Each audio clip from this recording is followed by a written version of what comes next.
પ્રણામ એન્ડ જય જિનેન્દ્ર એવરીબડી. બધાની આંબેલ ઓલીની તપની આરાધના સરસ રીતે થતી હશે અને આપ સૌ સુખ સાતામાં હા હશો. હા We all know Parasbhai very well, and I know everybody is just awaiting for Parasbhai to start the lecture series. So, without wasting too much time, I will Parasbhai ने रिक्वेस्ट करूँ, विनंती करूँ कि आप लेक्चर सीरीजની શરૂઆત કરો. પ્રણામ, જય જિનેન્દ્ર. નમો હરિહંતા નમો સિદ્ધાનમ નમો આયરિયાનમ નમો ભુવજ્જાયાનમ નમો લોહે સવ્વસાહુનમ એસો પંચન મુક્કારો સર્વ પાવપનાસનો મંગલાણમ ચ સવ્વેસિમ પરમં હવૈ મંગલમ મંગલમ ભગવાન વીરો મંગલમ ગૌતમ પ્રભુ મંગલમ સુલિભદ્રાદ્યા જૈન ધર્મોસ્તુ મંગલમ નમો દુર્વાર રાગાદી વૈરીવાર નિવારિને હરહરે યોગિરાજાય મહાવીરાય દાયિને ઓમકારમ બિંદુ સંયુક્તમ નિત્યમ ધ્યાયન્તિ યોગિનઃ કામદમ મોક્ષદમ ચૈવ ઓમકારાય નમો નમઃ પન્નગે ચ સુરેન્દ્રે ચ કૌશિકે પાદ સંસ્પૃશી નિર્વિશેષ મનસ્કાય શ્રીવીર સ્વામિને નમઃ કલ્યાણ પાદ પારામ શ્રુતે ગંગા હિમાચલ વિશ્વાંભોજરવીમ દેવ વંદે શ્રીખ્યાત નંદન અજ્ઞાનતિમિરાંધાનામ જ્ઞાનાંજન શલાકયા નેત્રમુન્મિલિतं येन તસ્मै શ્રી ગુરવે નમઃ તસ્मै શ્રી ગુરવે નમઃ યસ્ય પ્રભાવાત વિજયો જગત્યામ સપ્તાંગરાજ્યમ ભુવિ ભૂરિ ભાગ્યમ પરત્ર દેવેન્દ્ર નરેન્દ્રતાસ્યાત તત્સિદ્ધ ચક્રમ વિદધાતુ સિદ્ધિમ તત્સિદ્ધ ચક્રમ વિદધાતુ સિદ્ધિમ. અનંત ઉપકારી અનંત કલ્યાણને કરનાર તારક તીર્થંકર શ્રવણ ભગવાન મહાવીર સ્વામી આ સંસાર સમુદ્રથી તરવા માટે અને મોક્ષ સુખની પ્રાપ્તિ પ્રાપ્ત કરવા માટે ધર્મ તીર્થની સ્થાપના કરી. નવપદની ઓડીની આરાધનાનો આજે બરાબર મધ્યમ દિવસ, 5મો દિવસ.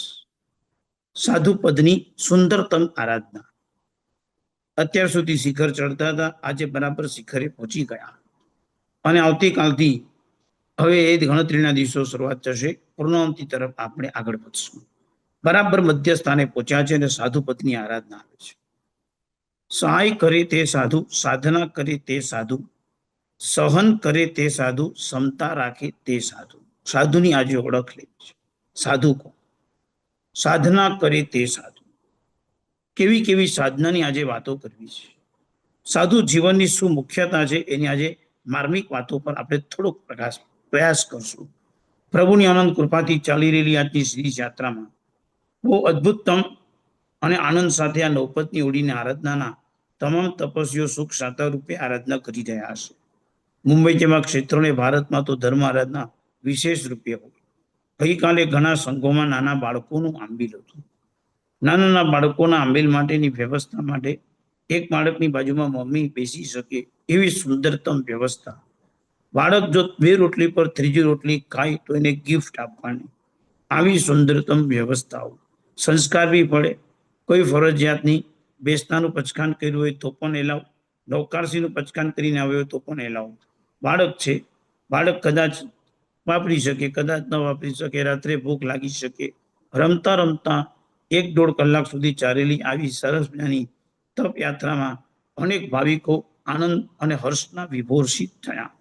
પ્રભુના શાસનનું ભવિષ્ય અને શાશ્વત દિવસોની આ આરાધનાની તાકાત કેટલી આલંબનવાળી હશે કે બાળકોમાં એ સંસ્કાર પડતા પડતા કાલે એ બાળક સોળીનો પણ આરાધક બની શકે. આવી આરાધનાનું અદ્ભુત આલંબન આજે આપણે બધા પણ એને નિમિત્ત બનાવી યત્કિંચિત પ્રયત્ન કરજો. પ્રાય કરીને કોડીમાં 1 આંબીલ આપણે ફરજિયાત કરતા હતા. પ્રાય કરીને 1 આંબીલ થાય એવી આપણે વ્યવસ્થા કરતા હતા.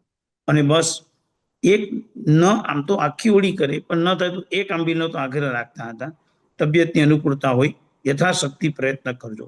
પણ મેં તમને કીધું છે, કદાચ ન થઈ શકે તો એક લોખી રોટલી વાપરીને પણ આંબિલના તપસ્વીઓની અનુમોદના તો કરવાની. આવો સાધુ જીવન, સાધનાનો મહાયજ્ઞ એટલે સાધુ જીવન, જેની સાધનાઓ અપરંપાર હોય, અખંડિત આરાધનાઓ હોય, જે સાધનાની આપણે કોઈ કમાલ ન કરી શકીએ એવી જબરદસ્ત સાધના જેમની ચાલતી હોય, આવો સાધનાનો યજ્ઞ જે ખરડી, આવા સાધનાના નિમિત્તવાળા જે હોય તે. વર્ષો પહેલા એક ખાંતિ વિજયજી નામના એક નાના ખંતી શ્રીજી નામના સાથી વખતે દીક્ષા લીધેલી, અત્યારે તો નથી.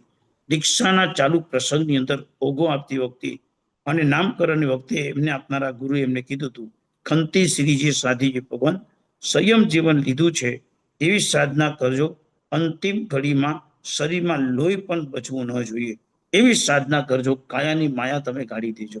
આપ નહીં માનો. યુવાન વયથી પછી મોટી ઉંમર વયોવૃદ્ધ વય થઈ અને એ ઉંમરમાં એમનું વજન થઈ ગયું હતું 22 કિલો. એમને અસાધ્ય રોગ થયો હશે અને રિપોર્ટ કાઢવા માટે બહુ આગ્રહ કર્યો સંઘે કે સાહેબ આપની ચિંતા થાય છે, એક બ્લડ રિપોર્ટ અમને કાઢવા માટે. બ્લડ રિપોર્ટ કાઢવા માટે જેવી સોય મૂકે, આ હાથમાં અહીંયા તહીં ક્યાંયથી પણ લોહી બહાર ના આવ્યું. અને ત્યારે તે ખંતી શ્રીજીની આંખમાં આનંદ હતો. જે ગુરુએ કીધું હતું કે લોહી પણ બચવું ન જોઈએ, એટલે લોહી ન હોય એવું ન બને, પણ તમે સમજી શકો છો કે ઘણા લોકોને ક્યાંકથી લોહી ઓછું હતું પ્રમાણમાં આવતું હોય, આવું ડોક્ટરી નિયમમાં તમે સમજી શકતા હશો. એટલે કહેવાનો છે માત્ર એક છે કે એમને હર્ષ હતો. કાયાની માયા ગાળી નાખે એ સાધુ જીવન છે. કોઈ કાયા પ્રત્યેની આજે ન હોય. એમાં બી તમને ખ્યાલ છે સાધુનો વર્ણ કાળો બતાડ્યો છે. અરિયંતનો સફેદ, સિદ્ધનો લાલ, આચાર્યનો પીળો, ઉપાધ્યાય લીલો, સાધુનો કાળો. શા માટે કાળો વર્ણ? કેમ? આમ તો તમે સહજ પ્રશ્ન કરશો કે કાળો તો શું કહેવાય, કોઈ સારા પ્રસંગમાં કાળો વર્ણો નહીં, સાધુને કાળો કહી દીધો. યાદ રાખજો, કાળું અને શ્યામતમાં બહુ ફરક છે. શામલો એટલે ઉત્તમ થાય, કાળો એટલે મલિન થાય. અહીંયા કૃષ્ણ શબ્દનો મિનિંગ શુભ તરીકે છે, કારણ કે દરેક વસ્તુના બે પાસા હોય, શુભ અને અશુભ.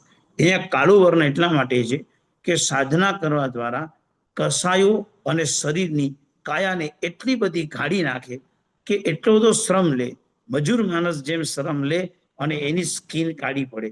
અતિશય ઉજાગરા કરનારાને આંખની નીચેના ડોળા નીચે પણ કાળો રંગ જામી જાય.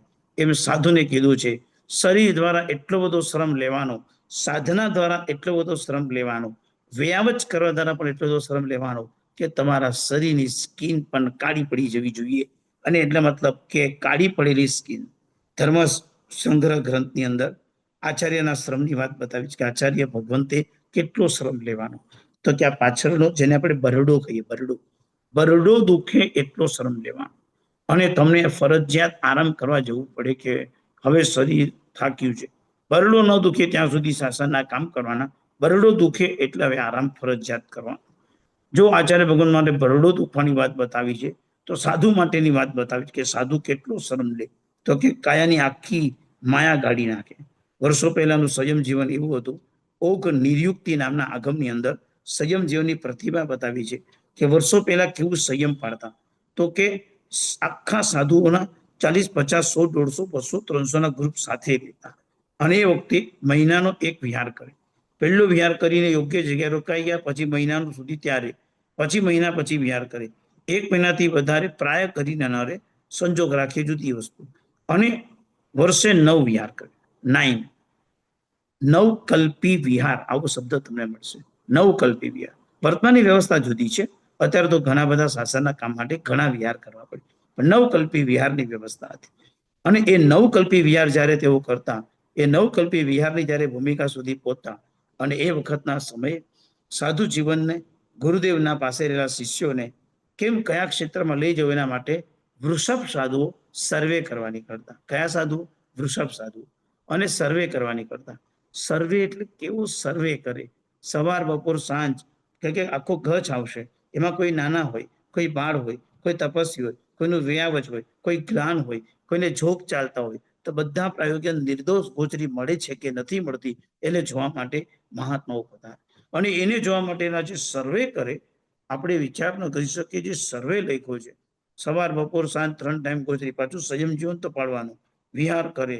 ગામની અંદર સ્તંડિલ ભૂમિ ક્યાં છે, અચિત ભૂમિ ક્યાં છે, સચિત ભૂમિ ક્યાં છે, સ્મશાન ક્યાં છે, જંગલ ક્યાં છે, નગર ક્યાં છે, લોકો કેવા છે, દાન ભદ્રિક પરિણામી છે કે નથી, પાર્શ્વસ્થ સાધુ કોણ છે, અવસन्न સાધુ કોણ છે, કુશીલ સાધુ કોણ છે, સંસક્ત વસ્તીઓ કોણ છે, શ્રાવકોના આચાર કેવા છે, મંદિરો ક્યાં ને કેવી રીતના છે, ઉપાશ્રયો કેવી રીતના છે, શ્રાવક અનુવ્રતમાં કેવા છે, શ્રાવકોને ધર્મ આરાધના કેવી ફાવે છે, શ્રાવકો કેમ આટલું દાન ધર્મ કરે છે, તો શા માટે કરે છે, આચાર્ય આવે તેના માટે શ્રાવકોનો અભિપ્રાય કેવો છે, કારણ કે ત્યારે ઉપાશ્રય નતા, વસ્તી એટલે કે ઘર શોધવા માટે પણ નીકળે કે કોના ઘરે ઉતરશું, બધા કેવી રીતે સાથે રહેશું, કાપ ક્યાં કરશું, પાણી અચિત ક્યાં મળશે, એ પાણીથી આપણે પાત્રા કેવી રીતે ધોશું, આવી તમામે તમામ ઝીણી વસ્તુઓ એનો સર્વે કરવાનો અને પોતાનું સંયમ તો પાડવાનું છે, બધા વિરોધી દ્રવ્યથી સેટ કરવાનું અને સંયમ, એકાંતતાથી નીચેનો તપ તો ક્યારેય પણ નહીં કરવાનો.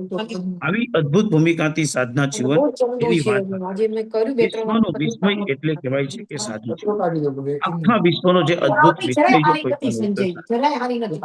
અને એ વિશ્વની અદ્ભુત ભૂમિકા એટલે કહી શકાય સાધુ જીવન. પરમ પથનો યાત્રી જો કોઈ પણ હોય તો તે સાધુ છે. આ જગતમાં શ્રેષ્ઠમાં શ્રેષ્ઠ પરમ પથની જે ભૂમિકાથી જે ચાલનારો કોઈ પણ હોય તો સાધુ છે. કેવી અદ્ભુત ભૂમિકાથી ચાલનારી સાધના જીવનની અનુભૂતિ છે પરમ પંથ.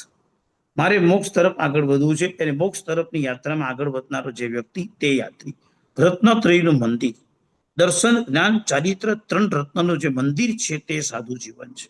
અને પુરુષાર્થનું પ્રચંડ તત્વ જો કોઈ પણ હોય તો સાધુ જીવન છે.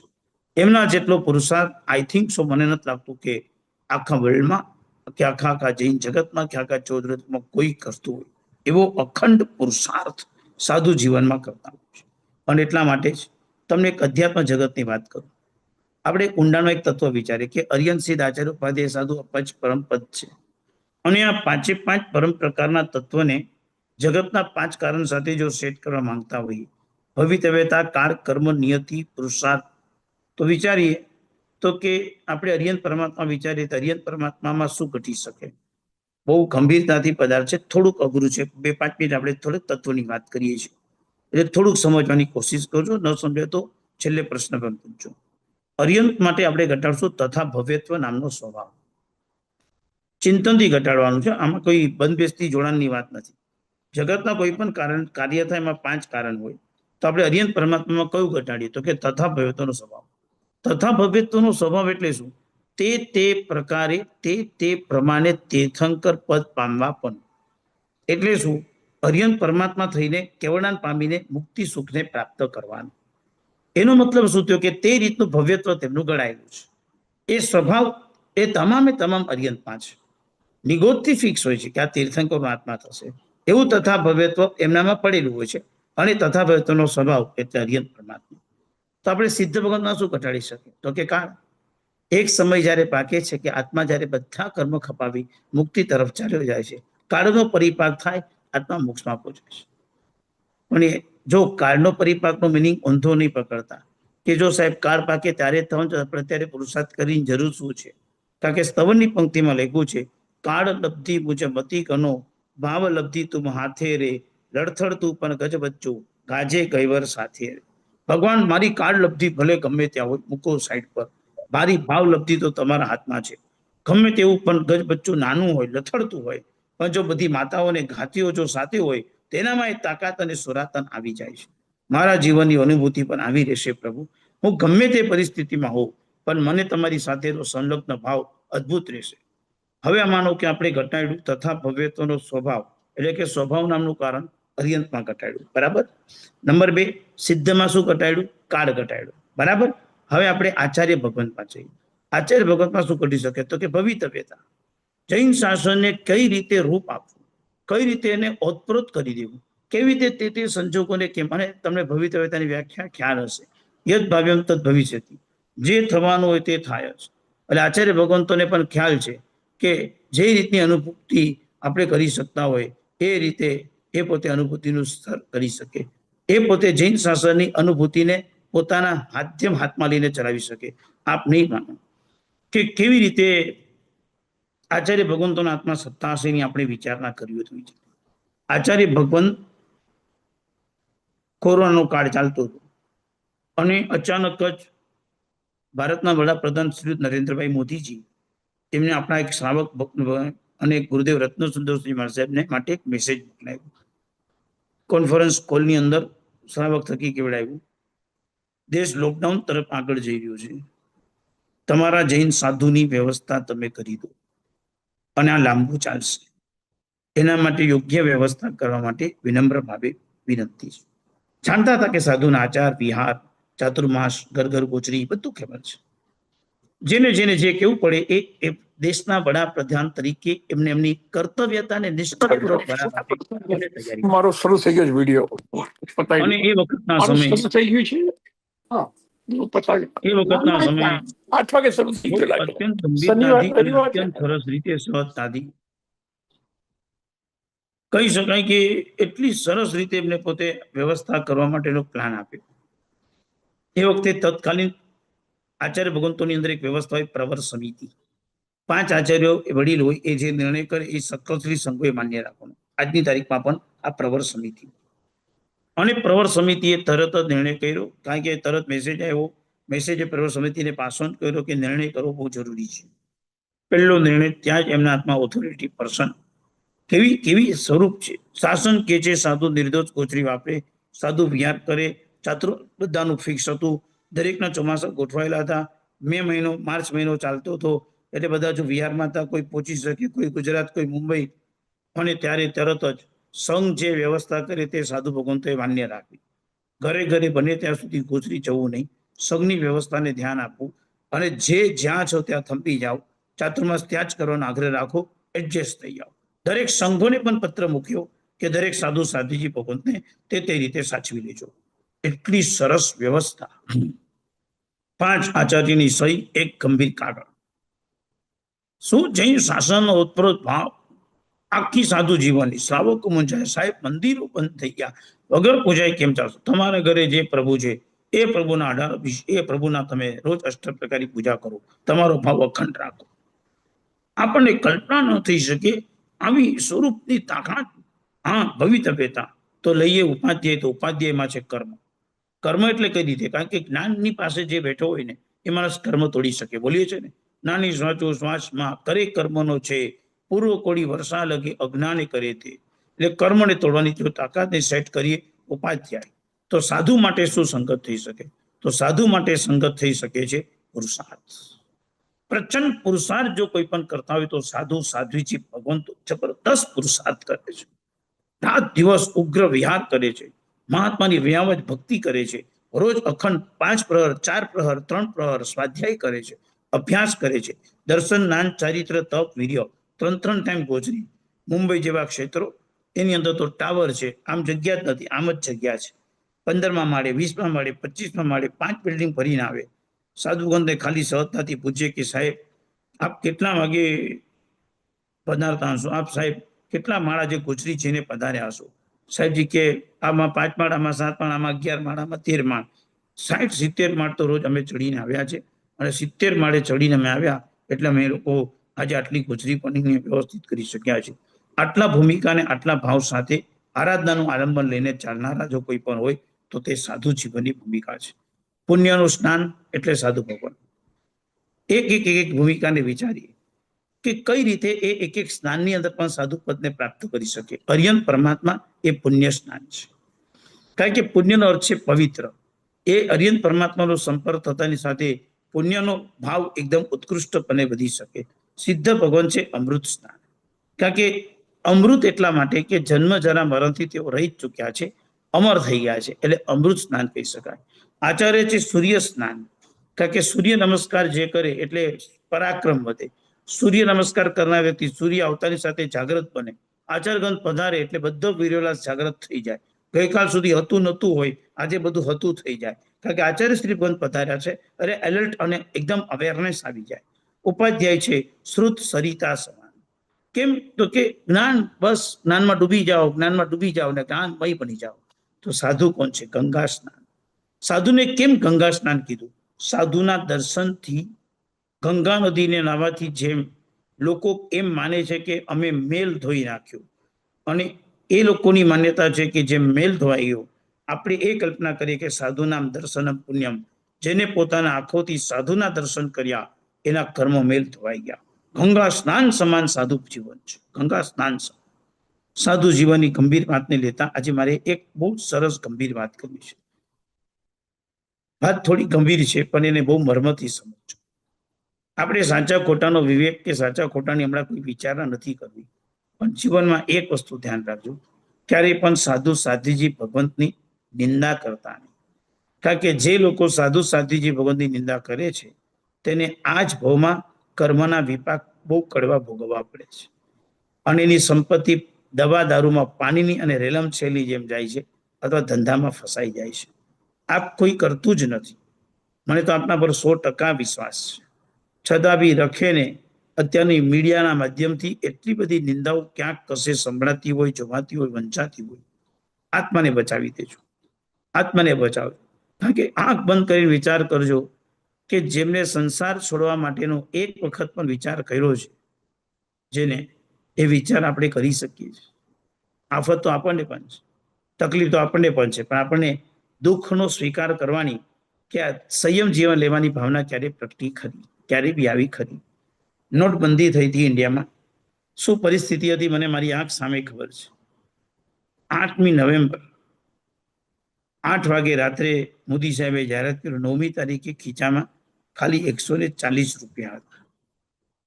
રૂપિયા કહું છું, 140. ટ્રેનો ખાલી હતી, બધાના મોઢા લટકેલા હતા, દુકાનો નહીવત એટલે કે લગભગ બંધ હતી. ચાની ટપ્પી પર બેઠેલો માણસ, રસ્તામાં કોઈ માણસ ચા માંગે ને તો કે પી જાઓ, પૈસા આપો હોય ત્યારે આપજો, 2, 4, 5, 15 દિવસ પછી રોજનો ઓળખું છું આપને. શું કરું અત્યારે? આ પરિસ્થિતિ મેં મારી આંખ સામે જોઈ છે. સિંગલ અ ડે, એક દિવસની અંદર અમે ભિખારીનો અનુભવ કરી ચૂક્યા છે. આનો સ્વીકાર નથી કરી શક્યા. પ્રતિકાર કરવા માટે લાઈનોમાં ઉભા રહ્યા, 1000 નોટો બધું જ અમે ટ્રાન્સફર આ તે બધું કરવા તૈયાર થઈ ગયા.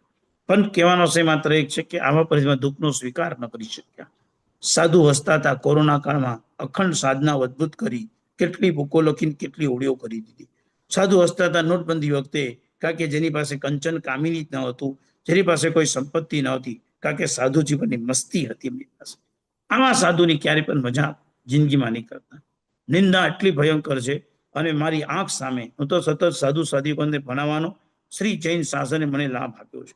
મારા માતા પિતાનો અનંત ઉપકાર છે, મારા ગુરુનો અને જયગોશ્રી દાદાનો અનંત ઉપકાર છે, જેમને મને એક જ વાત કીધી છે, સાધુ સાધ્વીને ભણાવવા સિવાય કાંઈ નહીં કરવું. અને આ મહાત્માને ભણાવવાનો યોગ જે મને આપ્યો, અને એમના પવિત્ર દર્શનથી નંદનમન અને આનંદની અનુભૂતિ થાય. એક સંયમ જીવનની જે અંતરની નિર્મળતા જોઉં છું, ક્યારેક ક્યારેક એમ થઈ જાય કે આ જૈન શાસન કેટલું અદ્ભુત છે. એ સમયમાં બસ આપના જેવા દૂર અને થોડાક સાધુ સંપત્તિ દૂર છો, એક વસ્તુની ખાલી આપણી પાસેથી અપેક્ષા જે ફરજિયાત રાખીશ, જિંદગીભર માટે રાખીશ, ક્યારેય પણ સાધુ સાધ્વીની નિંદા નહીં કરીશ. થશે તો પ્રયત્ન કરશું, સારું કરશું, સગડું કરશું, સરસ કરશું, સજ્જનતા કરશું, નિંદા તો કદાપી નહીં કરીએ. વર્ષો પહેલા એક ઘટના બનેલી, મને પૂજ્યપાદ ગુરુદેવ ચંદ્રોદય સુરેશ્વરજી મહારાજ સાહેબે એક વાત કરેલી. સાધુ જીવનની એક વાત કરતા, સાધુની એક વાતમાં લેતા લેતા પંચસૂત્રની અંદર શબ્દ લખ્યો છે કે સાધુ કોણ, તો એમાં લખ્યું છે પોમાવઈ નિદંસના, પદ્મની જેવા કમળ જેવા દ્રષ્ટાંત વાળા સાધુ છે.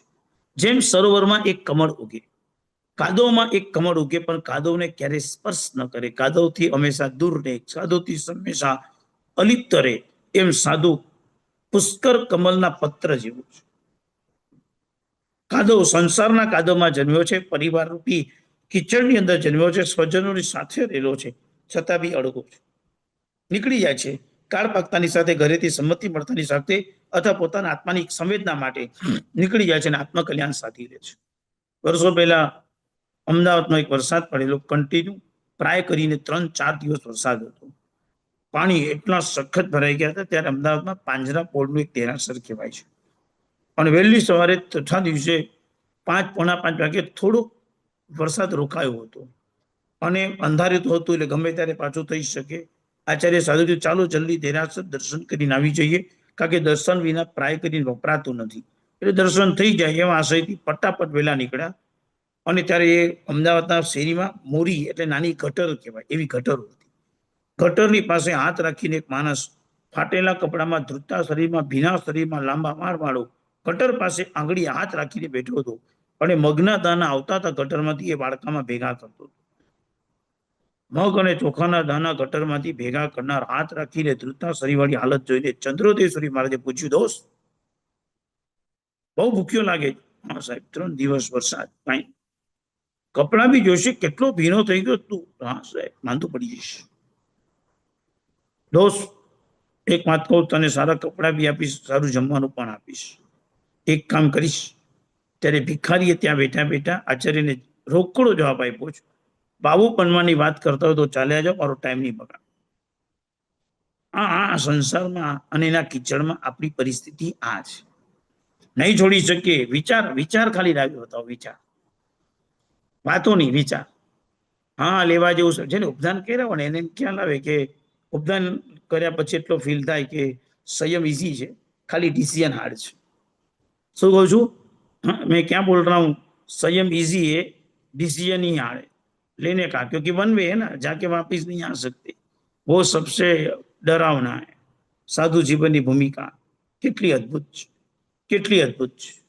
અને સાધુ જીવનની અંદર સાધના કરવા નીકળ્યા છે. સહન કરે તે સાધુ. પૃથ્વીની સમાન સહન કરવાનું છે. પૃથ્વી પર કેટલા પણ સહન કરવાના આવે, કેટલા બી ગગનચુંબી મકાનો ઇમારતો ખડી દેવામાં આવે, કેટલાય બી ખાડા ખોદવામાં આવે, પર્વતે પૃથ્વીએ ક્યારેય પણ પ્રશ્ન નથી કર્યો મને કેમ સહન કરવું પડે છે. માટે આગમમાં લખ્યું છે, પૃથ્વી સમ મુનિ હવિચા. પૃથ્વી સમાન મુનિ હોય છે. પૃથ્વી સમ મુનિ હવિચા. સાધુ પૃથ્વી જેવો છે, બધું જ સહન કરે, ક્યારેય વિકલ્પ કે ક્યારેય ફરિયાદ ન કરે, ગમે તેટલું સહન કરી શકે. મને યાદ છે એક મહાત્મા 150 સાધુની ગોચરી લાવ્યા હતા. તમે કાઉન્ટિંગ કરજો, 150 સાધુની ગોચરી. એક સાધુનો ખોરાક 8-9 રોટલી હોય, સમજી લેજો. કાઉન્ટિંગ મગજમાં સેટ કરવા લાગુ. 7 ટાઈમ ગોચરી ગયા હતા. 10 વાગ્યાથી ચાલુ કર્યું હતું, 2 વાગ્યા સુધી ગોચરી જતા હતા. એને પોતાનો દીક્ષા દિવસ હતો અને દીક્ષા જીવનના 10 વર્ષ પૂરા થતા હતા. એટલે બધા સાધુઓ તો ભેગા થયા, ત્યારે વિનંતી કરી કે મને આજે બધા સાધુની ભક્તિ કરવી છે, પ્લીઝ મને એક લાભ આપો ને. બધા સાધુએ કીધું ચોક્કસ. પ્લાનિંગ કર્યો કે કેટલાક એકાસો વહેલા કરે, કેટલાક પછી કરે, કારણ કે વ્યવસ્થા કરે તો જ પહોંચી વળાય. 7 વખત ગોચરી ગયા પછી એમને આંબીલ હતું. 2:30 વાગે આંબીલ કરવા બેઠા, દરેક સાધુની આંખમાં આંસુ. આ કમાલ શું વાત છે! 150 સાધુની ભક્તિ. સાહેબ ગોચરી લઈને આવે ને, અહીંયા આગળ એમને પોતે રાખેલી હોય જોડી, તમને કદાચ ખ્યાલ હતો, આ વાતમાં જોડી અહીંયા કાપો પડી ગયા હતા અને લોહી નીકળ્યું હતું. આ સાધુની ભૂમિકા, આ પુરુષાર્થ અને આ ભૂમિકા સુધી સંયમ જીવનની પ્રાપ્ત કરવાની તૈયારી. સહન કરે, પૃથ્વી સમાન સહન કરે, પણ ક્યારેય વિકલ્પ કે ક્યારેય ફરિયાદ ન કરે, એ સાધુ જીવન છે. ક્યારેય ફરિયાદ ન કરે, ક્યારેય પણ વિકલ્પ નહીં, એ સાધુ જીવનની અનુભૂતિ છે. કઈ કઈ ભૂમિકાથી આ સાધુ જીવન ચાલે, શરીરની કેટલી માયા કાયા કાઢી નાખે. આમ આપણે થાય સુખી ઘરના લોકો નીકળ્યા, છેલ્લા દિવસ સુધી આઈફોન હાથમાં હોઈ શકે છે, સોનાના બી અદભુત પોટિયા પહેરેલા હોય, પોતાના 100 હોય. માતા પિતા સુખીમાં સુખી દીકરાઓને દીક્ષા આપે છે. એવું નથી કે પરિસ્થિતિ મંદ હોય દીક્ષા લેતા હશે. સારા સારા ઘરના લોકો, રજવાડી રાજવીજ લોકો નીકળ્યા છે. અને નીકળ્યા પછી જ્યાં સંયમ જીવન પાડે છે, શેના માટે? શું કામ? કઈ ખાલી સહન કરવા માટે, કઈક નેટ પ્રેક્ટિસ કરવા માટે નીકળ્યા? ના, આત્માની કલ્યાણની ખેવના માટે નીકળ્યા છે. અને એ ખેવના કરવા માટે એઓ તત્પર બન્યા છે. માટે તેઓ આજે એ સુંદરતમ આરાધના કરવા માટે અદ્ભુત થયા છે. માટે આ સાધુ જીવન, એની અંદર સૌથી બેસ્ટ છે કે સાધુ જીવનના ભૂમિકામાં 3 ભાવ બતાવ્યા છે. સાધના કરવા માટે કદાચ સાધુ જીવન, જો મેં 4 પોઈન્ટ મૂક્યા તમને: સહન કરે તે સાધુ, સહાય કરે તે સાધુ, સ્વાધ્યાય કરે તે સાધુ અને ક્ષમતા રાખે તે સાધુ. મેં ક્યાંય કશે એમ નથી મૂક્યું ત્યાં આગળ કે સાધના કરે તે સાધુ, કારણ કે સાધનાની અંદર ઓછું હતું તરતમ ભાવ ચાલી શકે. આગળમાં ઘણા અપવાદ છે, ઘણા બધા અપવાદ છે. તમારે સમજો ઉપવાસ ન થતો તો આંબીલ કરો, આંબીલ ન થતું તો એકાશનું કરો, એકાશનું નથી થતું બેસનું કરો, બેસનું નથી થતું નવકારસી કરો, ઉભામાં પ્રતિક્રમણ નથી થતું થોડું ઉભા થોડું બેસો, હજુ નથી થતું બેસીને પણ કરી શકાય, નથી થતું સુતા સુતા પણ પ્રતિક્રમણ કરી શકાય. માંદો હોય પથારીમાં જેને અશુચિ થતી હોય તે લોકો માટે વાત છે, બીજા બધા માટે વાત નથી. આ બધા અપવાદો સાધનાના ક્ષેત્રમાં મળે છે, પણ 3 જગ્યાએ કોઈ પણ અપવાદ મળતા નથી. मैं एक बार ये बात गंभीरता से रिपीट कर रहा हूं, साधना के क्षेत्र के अंदर बहुत सारे विकल्प, बहुत सारे अपवाद शास्त्र में बताए गए, मगर साधना जीवन के अंदर, संयम जीवन के अंदर 3 ऐसी चीज है जिनमें एक भी प्रकार का अपवाद 4545 में से एक भी आगम में बताया नहीं है, जताया नहीं, एक भी आगम में. तीन चीजें, वो तीन चीज कौन? नंबर 1 समाधि, नंबर 2 सद्भाव, नंबर 3 समर्पण। समाधि, सद्भाव और समर्पण, ये तीन में एक भी अपवाद नहीं, एक भी अपवाद। समाधि मतलब बोले तो क्या? अंतिम समय की पूरी जीवन पर समाधि रखने की तैयारी, वो समाधि होती। पूर्ण संपूर्ण जीवन में समाधि, बस एक पल ऐसा ना हो कि समाधि नहीं रखना। चाहे कोई भी परिस्थिति हो जाए, मन का स्तर एकदम निर्मल बना के रखना, चाहे कुछ भी हो जाए। ये कोई मजाक नहीं है। थोड़ी सी भी परिस्थिति चेंज हो जाती है, गुस्सा बढ़ जाता है। खाने का परोसा गया, थोड़ा सा भी चटनी के अंदर नमक या तो मिठास कम है, दूध पाक परोसा गया, दूध पाक के अंदर यदि शक्कर डालना ही भूल गए, चीनी नहीं डाला है, कैसा गुस्सा आ जाता है, अरे ये क्या बना के दिया है। संयम जीवन लेके चलने वाले महात्मा आए थे। एक बेर उपाश्रम में बैठा था, जय गोश्री दादा के पास पाठ चलता था। दोपहर का करीबन 1:15 का समय था और एक बहन बाहर ने पे खड़ी रह गई थी। सब साधु वापरने के लिए गए थे। गुरुदेव बैठा था, मैं बैठा था, प्रश्नोत्तरी चलती थी। बहन बाहर खड़े थे, गुरुदेव के साथ प्रश्नोत्तरी चलती थी। 5 मिनट 7 मिनट 15 मिनट तक खड़ी रही, रोती थी। गुरुदेव ने नजर हुई, गुरुदेव ने पूछा, बेन को पूछो क्यों खड़े? मैं बाहर गया, बेन क्या है कि मैंने प्रायश्चित लेવું છે साहब ने कोने मैंने प्रायश्चित आपे। मैं अंदर की, गुरुदेव बेन कुछ प्रायश्चित नहीं निकले आए, लेके आओ। क्या रो रहा था, क्या रो रहे थे वो साविका बेन। मैं सामने खड़ा था। एक दो साधु रोने का आवाज सुनकर बाहर आ गए। क्या हुआ? पूछा गुरुदेव ने, क्या हुआ? साहब जी महात्मा घर पे पधारे, बोराने के समय में दूध मैंने बोरा दिया, दूध के अंदर चीनी डालने की जगह मैंने नमक डाल दिया है।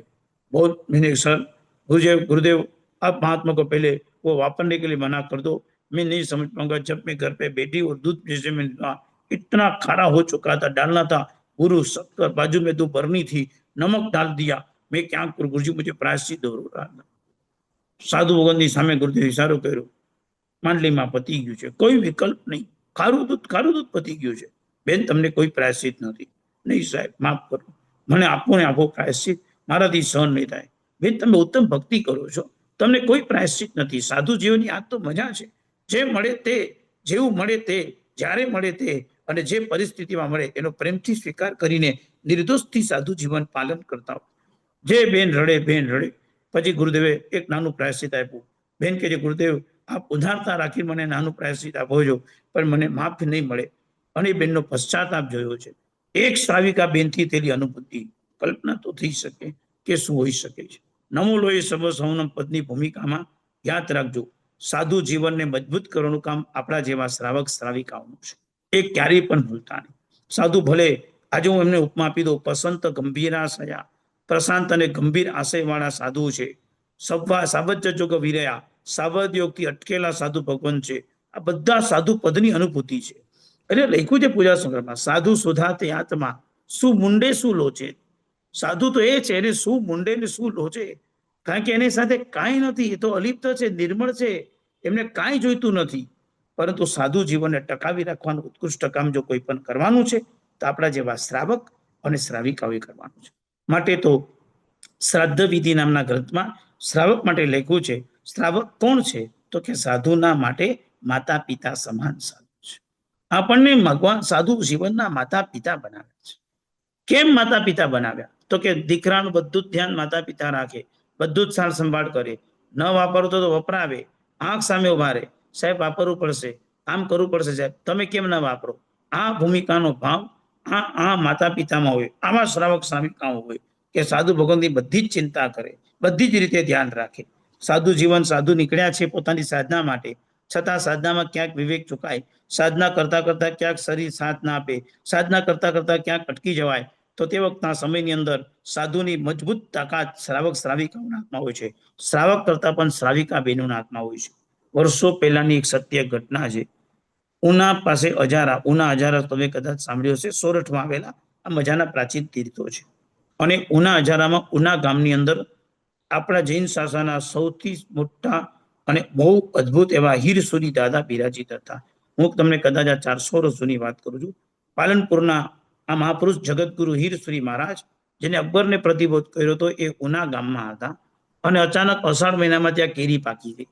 તમે કલ્પના કરો, આ ભારત દેશમાં અષાઢ મહિનામાં કેરી ન આવે, ગરમીની સિઝનમાં ચોમાસામાં કેરી ના આવે, અચાનક આંબો પાક્યો એટલે સમજાઈ ગયું કાંઈક અશુભ થશે અને મોટું અશુભ છે. આનો સંકેત હતો હીરસુરીના વિદાયનો સમય આવ્યો છે, તબિયત નાદુરસ્ત છે, હીરસુરી મહારાજ ઉપાશ્રયમાં બિરાજિત છે અને આચાર્ય શ્રી ભગવંતે દવા લેવાની ના પાડી કે હવે શરીર કઈ સાથ આપતું નથી, સંકેત સ્પષ્ટ છે, દવા નથી લેવી. અને એ વખતે ગામમાં લાડકીબાઈ કરીને એક શ્રાવિકા હતી. લાડકીબાઈને ખબર પડી કે આચાર્ય શ્રી ભગવાન દવા લેવાની ના પાડે છે. લાડકીબાઈ આખા ગામમાં દરેક બહેનોને કહી દીધું કોઈએ પોતાના દીકરાને જમાડવાના નથી, ધાવણ કરતો દીકરો પણ ધાવાઈ ન શકે. આપણા આચાર્ય પણ જો દવા લેતા નથી, વાપરતા નથી, કોઈ નહીં ધમણાવે. નાનું બાળક એને દૂધ નહીં આપવાનું. શું એ શ્રાવિકાની કેવી એ ભૂમિકા છે, કેવો એ દિવસ હશે. આપણને એમ થાય કે આ એક આચાર્ય ભગવાન એક દવા ન લેવા માટે એક શ્રાવિક આખા સંઘને કહી શકે. આપ નહીં માનો, નાના નાના બાળકોના રડતો અવાજ ચારે બાજુ ગુંજી રહ્યો છે અને આચાર્ય ભગવાનના ઉપાશ્રયમાં એ અવાજ આવે છે અને આચાર્ય ભગવાન પૂછે છે સાધુને, બાળકો કેમ રડી રહ્યા છે? ત્યારે સાધુ કહે છે, ગુરુદેવ, મમ્મીઓ દવડાવતી નથી. એટલે તો કેમ નથી દવડાવતી? નાના બાળકોને ભૂખ લાગે તો કેમ નથી? ગુરુદેવ, એવું છે કે આપ દવા લેવાની ના પાડો છો એટલે સંજ્ઞા શ્રાવિકાએ કીધું છે જો આચાર્ય શ્રી દવા અનુપાન નહીં કરે અમે પણ કશું જ નહીં કરીએ, અમે અમારે પણ વાપરશું નહીં, અમારા નાના દીકરાઓને પણ વપરાવશું. સોરી દાદા, દવા લાવો પહેલા. અને ગામમાં પહેલા જાહેરાત કરા, દવા લઉં છું પહેલા કે આજે ને આજે હમણાં 2 દવા લઈ લીધી છે. દવા તાત્કાલિક લઈ લીધી. કેવી કરુણા, કેવી કૃપા, કેવી ગુરુ ભક્તિ, કેવા શ્રાવક શ્રાવિકા, કેવું સાધુ જીવન, કેવી નિર્મળતા, કેવી નિર્દોષતા, કેવી નિર્લિપ્તતા, કેવી નિષ્પૃહતા.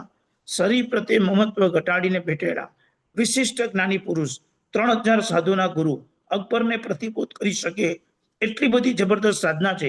આંખ સામે સંકેત છે, અંતિમ સમય છે, ઘણીના દિવસોને ઘડીને પલો બાકી છે, વધારે જીવનની આંખ સામે ખબર છે, અનશન લેવાની ખરી તૈયારી વચ્ચે પણ એક લાડકીબાઈ, એક અભિગ્રહ, આચાર્ય ભગવાન આવા વિશિષ્ટ મહાપુરુષને પણ જે સમયની અંદર એકદમ ગંભીરતાથી લાવી શકે, આવું સાધુ જીવનની અનુભૂતિ છે.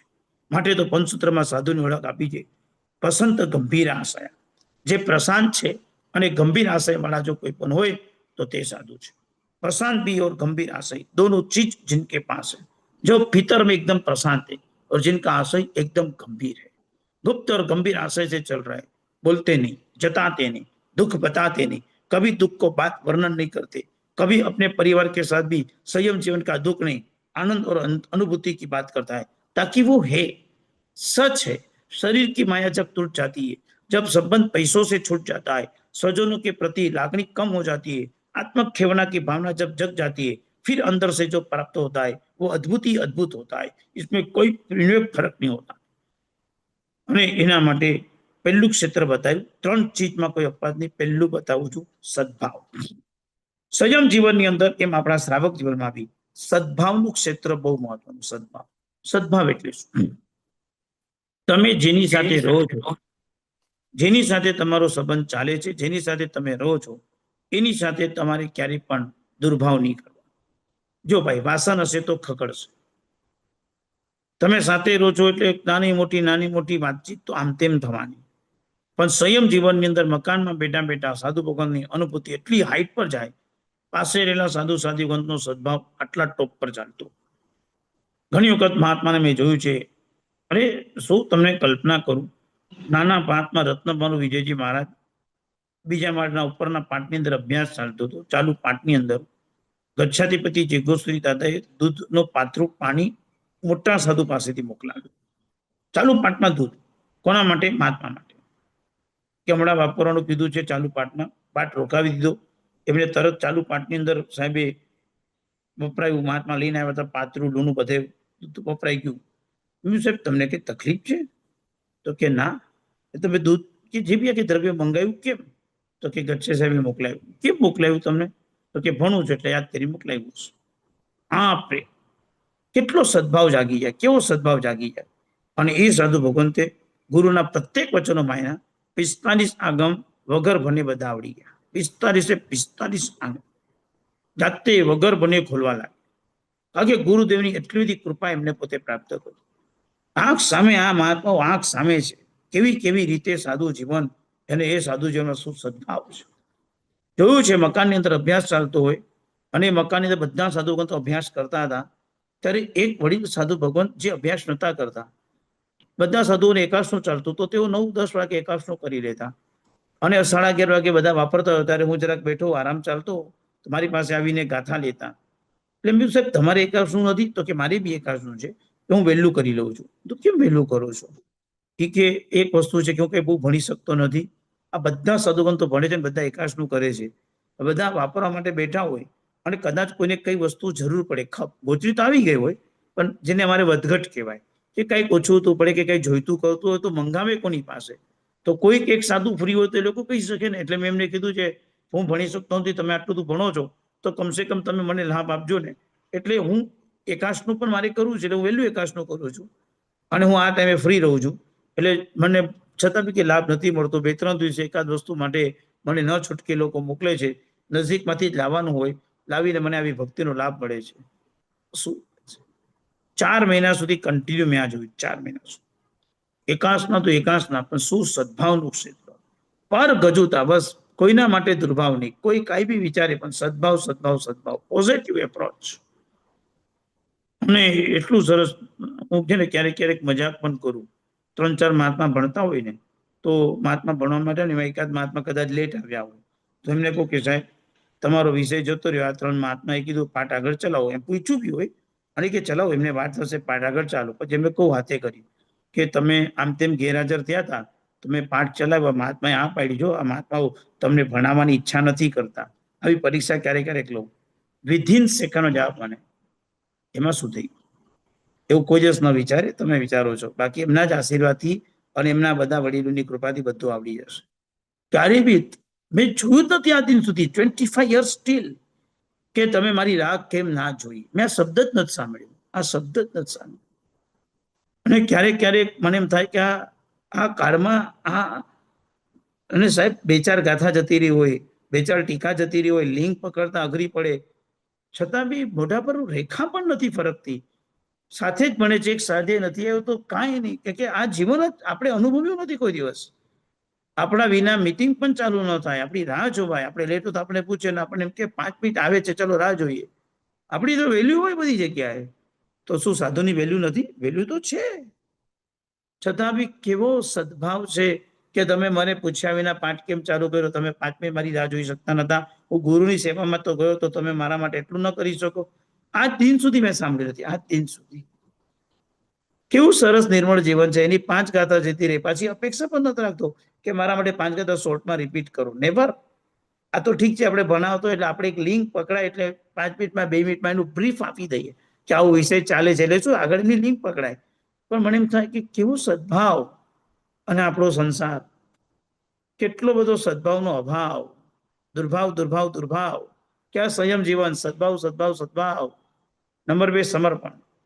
જે દિવસે રજોરણ મળે છે એ દિવસથી સાધુ જીવનને મમ મુંડાવ્ય, મમ પપાપ્યો, મમ વિષમ સમપ્યો, આ 3 ભાવને લઈને જીવ રજોરણ જેવો પોતે આત્મા અંગીકાર કરે છે અને એ જ વખતે પોતાનું માથું મગજ મૂંઢી નાખે છે. ગુરુદેવ આપને સમર્પિત થયા, હવે આપ અમારા માટે ગુરુ, આપના વિચાર એ મારા વિચાર, આપની વાણી એ મારી વાણી, અને આપનું વર્તન એ જ મારું વર્તન. મારું પોતાનું વ્યક્તિગત કોઈ ઈચ્છા જ નહીં, નાની પણ ઈચ્છા. કેવું સમર્પણ હશે, કેવું સમર્પણ હશે. આ સંસાર મુશ્કેલ છે, આ બધું સમર્પણ ને આ બધું મળવું વસ્તુ. કદાચ શ્રવણ જેવો દીકરો મળી શકે, સમર્પણ તો એની પણ પરાકાષ્ઠા છે. સાહેબ સમર્પણ એટલે શું? કલ્પના તમને એક નાનકડી વાત કરું. એક સાધુ ગ્રંથનો અભ્યાસ ચાલતો હતો અને અભ્યાસમાં એ આચાર્ય ગ્રંથની સેવામાં હતા. આચાર્ય ભગવંતની એવી ઈચ્છા હતી કે મારો સાધુ તૈયાર થાય એટલે તું એને ભણાવજે. અને આચાર્ય ગ્રંથની તબિયત એટલી નરમ કે એ જે રૂમમાં આચાર્ય ગ્રંથ સૂતા હોય એ જ રૂમની અંદર બેસીને મારે અભ્યાસ કરવો પડે, કે ગમે ત્યારે ઇમરજન્સી આવે, ગમે ત્યારે ઇમરજન્સી આવે. સેવા તો સેવાની જગ્યાએ પહેલી છે, કારણ કે પડમ વ્યાવચ પછી સ્વાધ્યાય. પહેલા ગુરુની વ્યાવચ કરવાની, પહેલા વડીલોની સેવા કરવાની. આ તો સાધુ જીવનનો મર્મ પાયો છે. અને એટલા માટે જ જે શબ્દ લખ્યો છે પંચ વિહાયાર જાણકા, સાધુ માટે 5 પ્રકારના આચાર કયા પાડવા, એનું બહુ સ્પષ્ટીકરણ હોય છે. કે જ્ઞાનાચારની મહત્તા છે, દર્શનાચારની છે, ચારિત્રાચારની છે, તપાચારની છે કે વીર્યાચારની છે, કયો આચાર અત્યારે મહત્વનો છે. અને બસ એ 5 પ્રકારના આચારને આંખ સામે રાખીને અત્યારે વીર્યાચાર એટલે કે વ્યાવચ કરવાનો સમય છે, અભ્યાસ ચાલતો હતો અને અચાનક ગુરુદેવ કે મને વોમિટ જેવું લાગે છે. ભલે સાહેબ, હવે વોમિટ કરવા માટે એમને એક વાડકો આપવાનો, વાડકામાં વોમિટ કરીને પલટી શકે, વ્યવસ્થા હોય આ બધી. પણ વાડકો આવતા વાર લાગે એમ હતું અને રેવા એવું નહોતું, હાથ ધરી દીધો છે અને હાથમાં બધી વોમિટિંગ લેતી મેં મારી આંખ સામે જોઈ છે. સાહેબ, દૂર બેઠેલા મને વાસ આવતી હતી. મેં નાક નતું ડાક્યું એક વિવેક ખાતર, પણ આજની તારીખમાં બી એ પરિસ્થિતિ હજુ નથી કે હાથ રાખી શકીએ. માતા પિતાની સેવા કરવા માટે ડોક્ટર રાખી શકાય, સંપત્તિ આપી શકાય, અશુચિ માટે હાથ લાંબો થવા હજુ કદાચ આપણો તૈયાર થાય અથવા ન પણ થાય. એ સાધુ જીવન આંખ સામે જોયું છે, આખી હાથમાં વોમિટ. ગુરુદેવના કપડા સુદ્ધાને બગડવા દીધા નથી. આટલી ભૂમિકા. વિચાર આવે કેવી રીતે આ બધું સમર્પણ આ કક્ષાનું. સાહેબ, વ્યાવજ કાપ કાઢી લેવો, આ બધી વસ્તુઓ તો બહુ સહજ છે.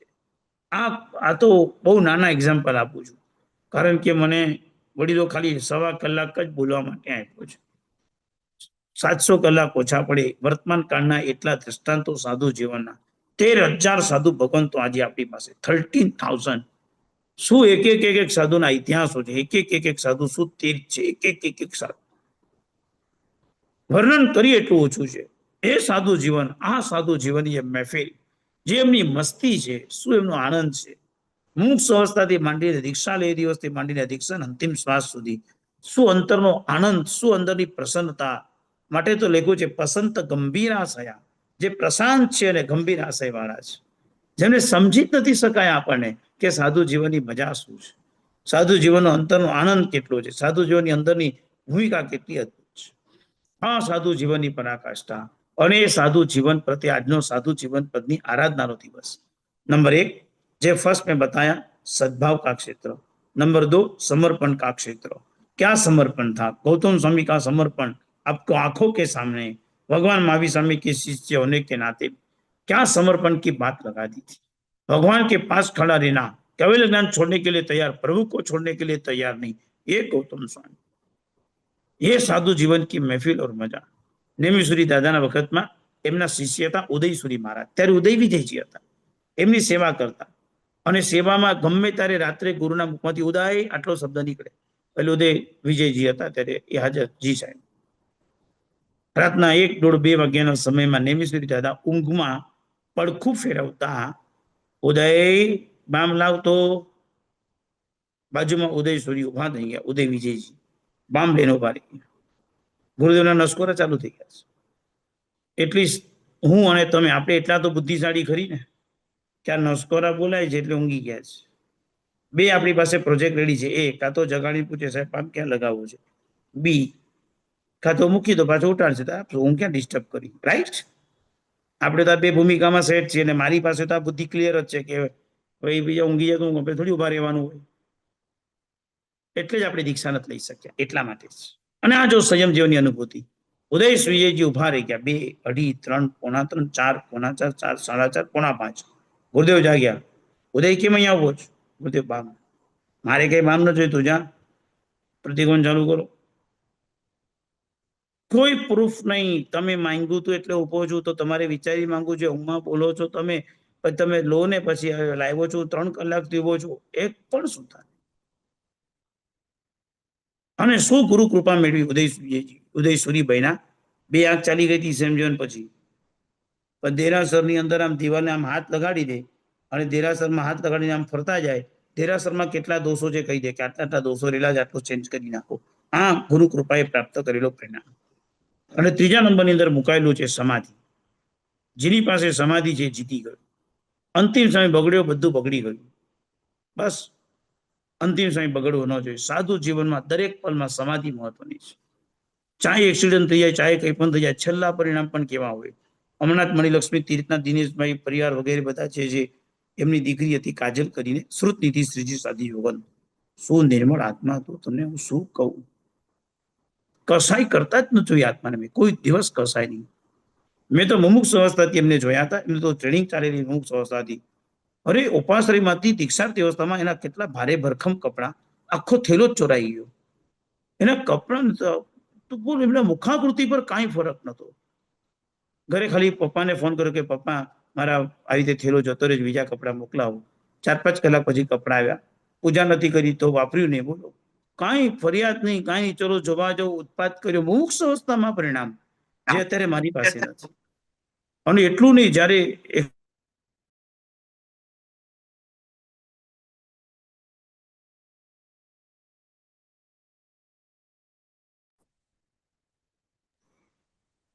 બિછાવી દુકડમ કોઈ કારણસર આજે અવ્યવસ્થા છે તો પાછો અનમ્યુટ જોઈશ, પાછો જોડી દો. અને શ્રુત નીતિ શ્રીજી મહારાજ અને એ સાધુગણ કલ્પના ન થઈ શકે કે બાજુમાં સાધુગણ ચાલતા હતા ને ટ્રેક્ટર આમ પડતો, બીજા સાધુજીને બચાવીને પોતાના માથા પર ટેન્કર પડી ગયું. ત્યાં જ ઘટના સ્થળ પર કાળ પામી ગયા. આપણે એમ થાય કે આ શું થઈ ગયું? આ સંયમી છેલ્લા દિવસ સુધી બી આટલો સમાધિમાં રહી શકે?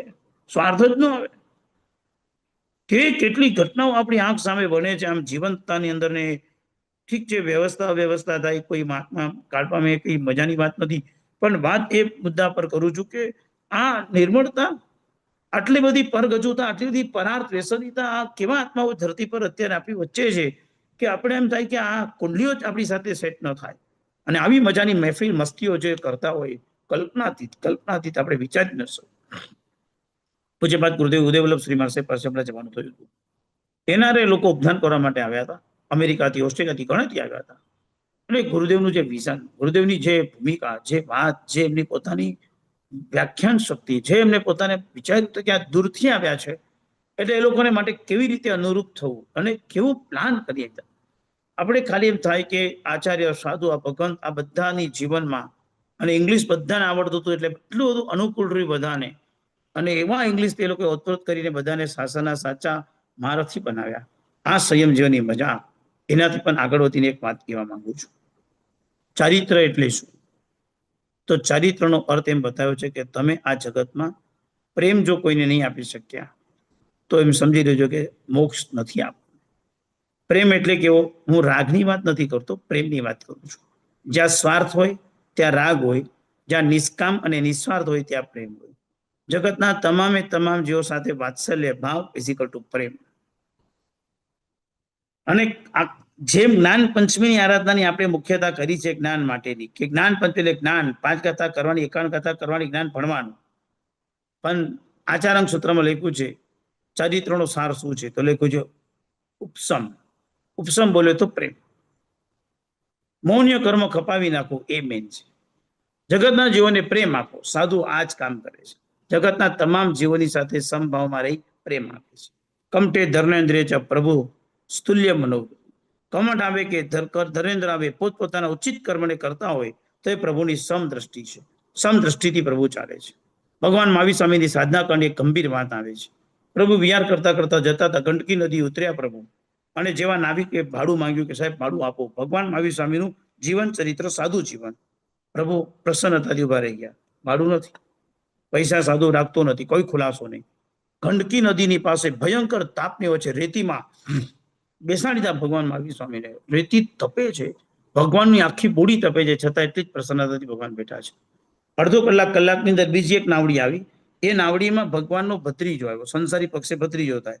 અને એને જોયું, અરે કોને અહીંયા બેસાડ્યા ભગવાન? હા, તો બોલો કે મેં ભાડું નથી આપ્યું. ખબર પડે તને ક્યાં શું છે? આ રાજ્યોના દીકરા હતા, રાજાના રાજકુમાર સાથે આવું કરે છે. બોલો તો જે માફી માંગીને જે નાસીપાસ થઈ ગયો કે શું થઈ ગયું? ઓલાએ ભગવાનને છોડાવ્યો, ઓલાએ ભગવાનને માર્યો. બંને વચ્ચે પરમાત્માનું એક સરખું જ પરમ સ્મિત હતું. થોડું ઓહો સરસ, થેન્ક યુ, તમે જો સમજો, આવું નહીં કરવાનું, કાંઈ નહીં કરવું નહીં, ઇટ્સ સો, કાંઈ કશું જ નહીં. એ જ પ્રસન્નતા. આ સાધુ જીવનની મજા છે, એ જ પ્રસન્નતા. પસંત ગંભીરાશયા. અને લખ્યું છે વિશુદ્ધ માન ભાવા. વિશુદ્ધ માનનો અર્થ છે વિશુદ્ધ માન ભાવ. ભાવ એટલે અધ્યવસાય. સાધુ એ છે જેનો અધ્યવસાય અદ્ભુત અદ્ભુત અદ્ભુત છે. સાધુના અધ્યવસાયની નિર્મળતા પરાકાષ્ઠા છે. એમને કોઈના મન માટે, જગતના કોઈ નાના જીવ માટે પણ દુર્ભાવ નથી. કોઈના માટે એને દુર્ભાવ થતો જ નથી. બસ એને એક જ થાય છે, થઈ શકે એટલા બધા જીવોનું આપણે કલ્યાણ કરીએ, અભય દાન આપીએ. અભય દાન. એક વખત મહાત્માનો અભ્યાસ ચાલતો હતો, બહુ નાની વાત છે, પણ તમને એમ થશે કે સાધુની કરુણા શું હોઈ શકે, એમના અધ્યવસાય કેવા હોઈ શકે? તમે એની માનો બાજુમાં બે કીડી એકબીજામાં જોઈન્ટ થઈ ગઈ હતી. કીડી એટલે પીપીલિકા, નાની કીડી. બે કીડીઓ ખબર નહીં હવે કેવી રીતે જોઈન્ટ થઈ ગઈ. મારી ભાષામાં કહું તો આપણે મારામારી કરતા હોય એકબીજાના વાળ પકડી લીધા, કેવા આમ ભૂજ પડી ગયો. આવી રીતે બે કીડીને આગળ પાછળના ભાગ આમ જુદા થઈ ગયા. હવે ઓલી કીડી આમ કે છે, ઓલી કીડી આમ કે છે, ઓલી કીડી આમ કે છે, ઓલી કીડી આમ કે છે. પાઠ ચાલતો હતો, અભ્યાસનો અભ્યાસ હોય ને બાજુમાં ગાદી પર જમીન પર કીડી ઝઘડી રહી છે. પછી ઝઘડી રહી છે કે છૂટી નથી પડતી કે ભરાઈ ગઈ છે, જે હશે તે. સાધુવંતે પાઠ રોકીને એ બંને કીડીને હાથમાં લીધી. બંને કીડીને કિલામના ન થાય એવી રીતે પેન લીધી અને ધીરે ધીરે પેલા સમજ્યું. આપણી માનો 13મી મિનિટે બંને કીડીને છૂટી કરી દીધી. બંને કીડી 13મી મિનિટે. હું તો ગણતો હતો 13 મિનિટ પાઠની બગડી. કારણ કે આપણે તો સંસાર, સ્વાર્થ, આપણું બધું જ સંસારમાં બધું આવું જ છે. બધું ક્યાં સંયમ જીવન અને એમની જે મુખાકૃતિ પર પ્રસન્નતા જોઈ છે. એમ થઈ જાય કે લાખો રૂપિયા મળ્યા પછી પણ જે પ્રસન્નતા ન મળે. બે કીડીના જીવને છોડાવવાનો આનંદ. બે કીડી, તે ઇન્દ્રિય જીવ, પંચેન્દ્રિય પણ નહીં, કશું જ પ્રાપ્તિ ન થવાની. થેન્ક યુ પણ નથી મળવાનું. Thank you. કીડી કઈ આભાર વ્યક્ત કરવા જતી હશે? ખબર, અને કરે તો ખબર પડવાની જ તમને. અને આવી કીડી આમ તરત આમ છૂટી પડીને ભાગી ગઈ. કારણ કે તિર્યંચોમાં તો ભય હોય એટલે તરત ભાગી ગઈ, છૂટી પડી ગઈ. સાધુને એટલો તો આનંદ હતો. બંને કીડીને મહેનતથી છૂટી પાડી અને એક પણ અંગોપાંગ તૂટ્યા વિના. રીત સરી મને આ કીડી ભેગી થયેલી બતાવી છે. હું તમને સાચું કહું, એવી આંટી ગુટી પડી હતી કે આમ તમે દોરીની ગાંઠ ખોલો ને તો માંડ ખોલી શકે. કીડી એટલે તમે શું હાથ મારો, શું તમે એને દાબો, શું તમે ખોલો, કલ્પના કરી શકો છો. વિશુદ્ધ માન પાવા, આ સંયમ જીવન, આ અધ્યવસાય કે એક કીડીને પણ બચાવવા માટે તૈયારી બતાવી છે. એક વખત મહાત્મા કાપ કાઢતા હતા. મારી સામે બેઠા હતા. નાના મહાત્મા કાપ એટલે લોકો પરાત્મા કાપ કાઢે. કાપ એટલે કપડો ધોવે ને કાપ કહેવાય. कांप निकालने के लिए बैठे थे साधु भगवान. कथरोट में कांप निकल रहा था. साधु साबू का फिन भी हुआ था और उनके पास चूना की डिब्बी लेके बैठा था. जैसे उपासरे के अंदर थोड़ी थोड़ी मक्खियां उड़ रही थी और एक मक्खी आके सीधा पानी में गिर गई. और जैसे ही गिर गई तो आपको पता है पंछी मतलब जो छोटा सा जो मच्छर मक्खी रहता है उसकी पांख बहुत बहुत नाजुक रहती है. यदि थोड़ा सा भी किधर थोड़ा सा भी उनके पर धूल लग जाए, थोड़ा सा भी चिकप आ जाए, वो तुरंत फंस जाती, फिर निकल नहीं पाती. और वही जगह पे वो तड़फड़ने लगी. साधु ने 21 सेकंड के अंदर अपना हाथ धोया, वो मक्खी को अपने हाथों से बाहर लाया और चूना का पाउडर डाल दिया. नौकर मंत्र सुनाया. जैसे चूना की गर्मी हो गई और अच्छी तरह से मक्खी 21 सेकंड में निकल गई, उड़ गई. साधु खुश थे, मैं हैरान था. साधु खुश थे, मैं हैरान. તમે શું કર્યું? મને કે ગૌતમ સ્વામીની લબ્ધિ જ અમારી પાસે. અમને ભગવાન એટલું બધું સરસ આપ્યું છે. આ ચૂનો આપ્યો છે. અમારી પાસે આટલો ચૂનો પડેલો હોય પણ અનેક કામ કરે. ગરમી આપી દીધી, ચૂનો મૂક્યો એટલે એવો ગરમાવો થઈ ગયો, બધું સુકાઈ ગયું ને જો માખી ઉડવા લાગી, મજા થઈ ગઈ. પછી કે 100% કે એનો આનંદ છે. કમાલ છે સાહેબ. એક માખી, એક મચ્છર, એક મકોડા માટે આપ આપની આટલી બધી ભૂમિકા મૂકી શકો. ક્યાં મારા ઘર જ્યાં પેસ્ટ કંટ્રોલો થતા હોય, ક્યાં મારા જીવન જ્યાં જીવોની હિંસાઓ સિવાય કોઈ નિમિત્તો ન હોય. બહુ ભલે મર્યાદામાં હિંસા કરતા હોઈએ, શ્રાવક છે એટલે આપણે બી ધર્મ તો ગમતો હોય, પરંતુ જે સંયમ જીવનની મજા અને જે રીતે એ લોકો સંયમી આત્માઓ એક એક એક આશયથી લઈને જે કાર્ય કરતા હોય, વિશુદ્ધ માન ભાવા, વિશુદ્ધ માન એવા અધ્યવસાયથી કામ ચાલતું હોય છે. આવા પ્રકારના અદ્ભુત રસગારો, વૃદ્ધિગારો, સાતાગારો 3 ભૂમિકા આપણે સાંભળી હશે. વૃદ્ધિગારો જેને વૃદ્ધિઓ બહુ સતાવતી હોય તેને આચાર્ય ભગવંતની આરાધના કરવાની. જેને ખાવા પીવાની આસક્તિ બહુ સતાવતી હોય એને ઉપાધ્યાય ભગવંતની આરાધના કરવાની. અને જેને શરીરમાં સાતાનો અનુભવ કરવો હોય, સુખ અનુભવ કરવો હોય, તેમને પોતે સંયમ જીવનની અંદર અદ્ભુતમાં અદ્ભુત સુખ ભૂમિકા સાથે સાતાગારોના માધ્યમની અંદર સાધુ જીવનની આરાધના કરવાની. સાધુ જગતના જીવોને સાતા આપે છે. બસ એવી રીતે જેને સાધુ જીવનની આરાધના કરી એ આખા જગતના સાતા લઈ શકે અને બધાને સાતા આપી શકે. આ ભાવ એમાં જોડાયેલો છે અને આવા ભાવની ભૂમિકાથી આ સંયમ જીવનની આનંદ ચાલે છે. આવા સાધુ જીવન અને સાધુ જીવન માટે લેખું છે કે કેટલા પ્રકારે સાધુ જીવન થઈ શકે. તો કોઈ સ્વયં સંબુદ્ધ થઈ શકે. દાખલા તરીકે તીર્થંકર પોતાની મેળે જ દીક્ષા લઈ શકે, પોતાની મેળે જ બોધ પામી જાય, એને કોઈનો ઉપદેશની જરૂર ન પડે. નમુથલમાં બોલે છે ને, નમુથલમ અરિયંતાનમ ભગવંતાનમ આઈગરણમ તિથ્થરણમ. પછી શું બોલીએ છે?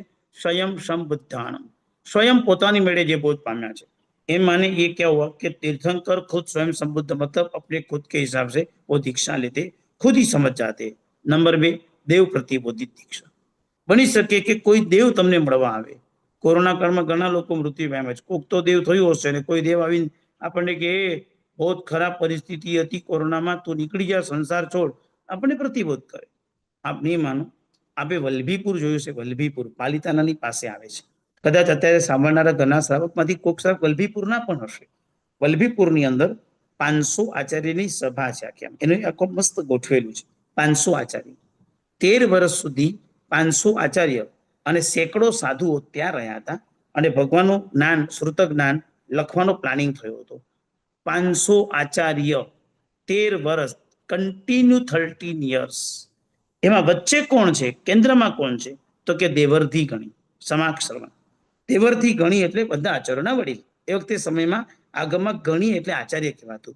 ગણને ધારણ કરે એવા મોટા આચાર્ય દેવર્ધી ગણી. એમણે શું કમાલ કરી કે દેવલોકમાં હતા. તો દેવલોકની અંદર હતા ત્યારે એમને પોતે એ વખતના સમયની અંદર બહુ સરસ રીતે લેખ લખ્યો હતો, કાગળ લખ્યું હતું કે મારા પછીનો જે દેવ આવે એ દેવ ખાસ એક કામ કરે કે નીચે મને પ્રતિબોધ કરવા માટે આવે. હવે દેવર્ધી કન્યા જયારે લખીને ગયા તે જે દેવ આવે એને જવાબદારી સોંપું છું કે હું જ્યાં આવું ત્યાં મને તારવા માટે આવજો.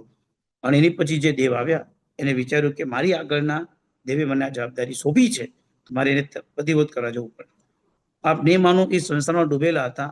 1 વાર, 2 વાર, 3 વાર, 5 વાર એટલું બધું સમજાવી એમને દીક્ષા આપી છે, જવાબદારી નિભાવી છે.